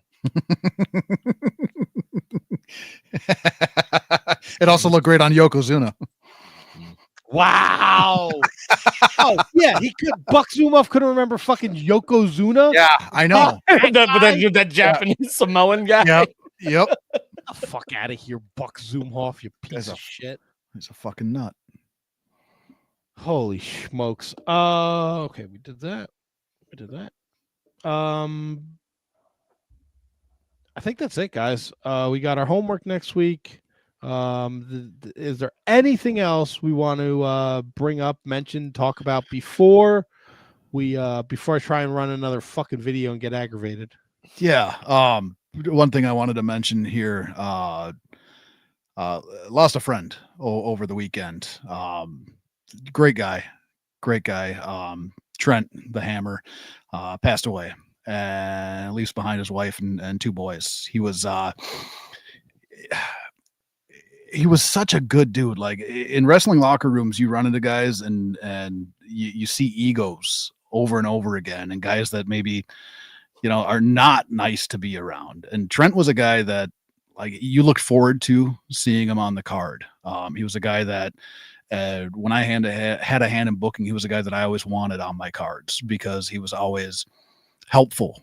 He was giving in matches. Like it's rare that you run into a guy like Trent. He loved his family, man. He stayed at my house a number of times and get up in the morning. Me and him were always the first two up, like go out on the deck to have a cup of coffee and not necessarily even talk about wrestling. Like, you know what I mean? Just talk about life. And he was good. He was a good man. And it was very unfortunate that I got the news on Saturday morning there. Going to be missed. Like he's going to be missed. He's a guy that, and this is a super rare thing too. Like I never heard him say a negative word, period. Never heard him say anything bad. Whether it was like in a wrestling match, after a match, in a locker room, hanging out at my house, like he was just a good guy. And it's disappointing. Everybody plays by the same rules. You get to live, you have to die. This one just doesn't. Just way too soon. Way too early. I really feel for his family. There's a ton of people that have made a ton of posts online regarding Trent. And I can tell you, like in my experiences with him, everyone is true. Like there was a guy at one show, and I'm just gonna share this story. It's not mine, but I came across it and it didn't shock me at all. There was a kid having his first match and forgot his gear and was freaking out. Trent walked over to him, grabbed a set of his own gear and said, "This looks like your style."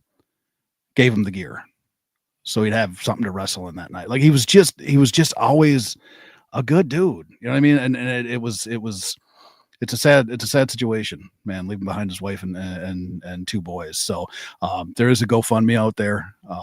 Let me see if I can find it. I posted on the Year of Duke and Rogue podcast page, and yeah, it's the Hammer right there. And he always said hammer on. So just it's gonna be missed. I wish I'd have more opportunities to work with him. I wish I'd have more opportunities to be in the locker room with him. I wish I'd have more opportunities to sit on my deck and have a cup of coffee with him. So just just wanted to get that out there. He's going to be missed. He was a good man. He's a really good man. I will include the GoFundMe in the description on YouTube and Spotify. If anyone has even $1, it all helps. We're very sorry for your loss, HK. Yeah. It was it's a disappointing one. No points. Yeah, no points. Sorry, man. Yeah. We should have let KGG go first if he had anything to say, because that's hard to follow, man. Like, Hard to follow. I mean, there's no bring it point down. How do we bring it back up? I mean, you could talk about TNA, but it is what it is. You know what I mean? Lash Legend, Lash LaRue, and whatever. They're on TNA now with NXT crossover, and now we had the Nick Nemeth heel turn, long time coming, very generic heel promo, but everything was good, man. Everything's great in TNA land. Santino Morel, Sama Magan. That's it. I got nothing. Special thanks to Joel Goodhart. He was a great guest. We had a lot of fun tonight. Again, we will be talking a lot about the TWA One and Done and WrestleCon for the next month. Yeah, KGG's going.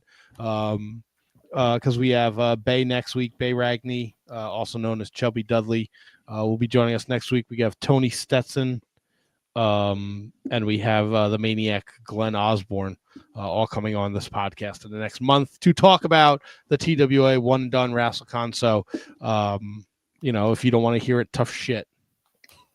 All right, we'll balance it out with some Polaco watch. With the dates fast approaching, that's going to be a wild time, because we're going to have that show on the 14th of April, and we will know if PJ Polaco showed up in Minnesota. It's back-to-back nights, man. Well, I mean, if you don't show up for one, you think he's going to show up for two? 11th and 12th. 11th and 12th of April. It's like WrestleMania. I'll put that in my Palm Pilot. There you go. All right, I'm going to do this thing, and then I will read the producers, and then you can do your thing, right? All right. We thank everybody we needed to thank. Yeah, man. The chat was amazing tonight. Great to see Matthew Birch. Scott George is always here. Apron Bump was here earlier. Great podcast. He does his gimmick here. Alan Day was here. The Snugster showed up. He said this was his first time watching us. Hope he comes back. Mike Peterson dropped by to remind us he hates all of us except for Brundo. The Broadcast from Australia, they popped in and said hello. Nice. Marking out. They're always super supportive, and they're great for leaving some comments. Brundo was here for a bit. Tony was here for a minute. So just thank you guys for watching and commenting and always supporting the Shining Wizards Wrestling Podcast.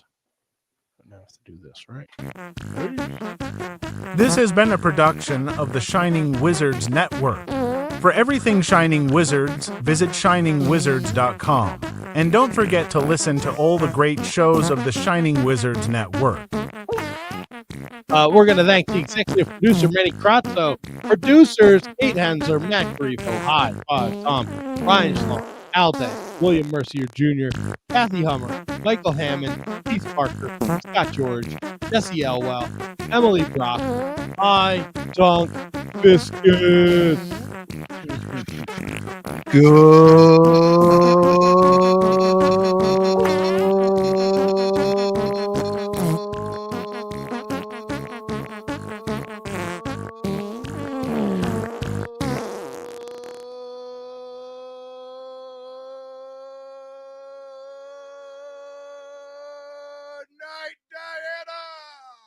take a look at this ass, Wong.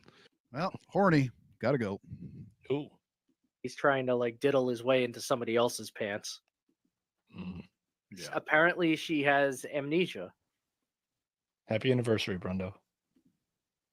We called him Uncle Closies. What are we Googling here? Fucking hand job.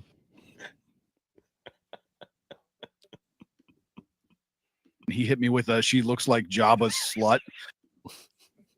No shoes, no socks. It's what you think it is. Who am I to correct B. Brian Blair? That's right. What do you mean, what makes a soft bottom? Think about it.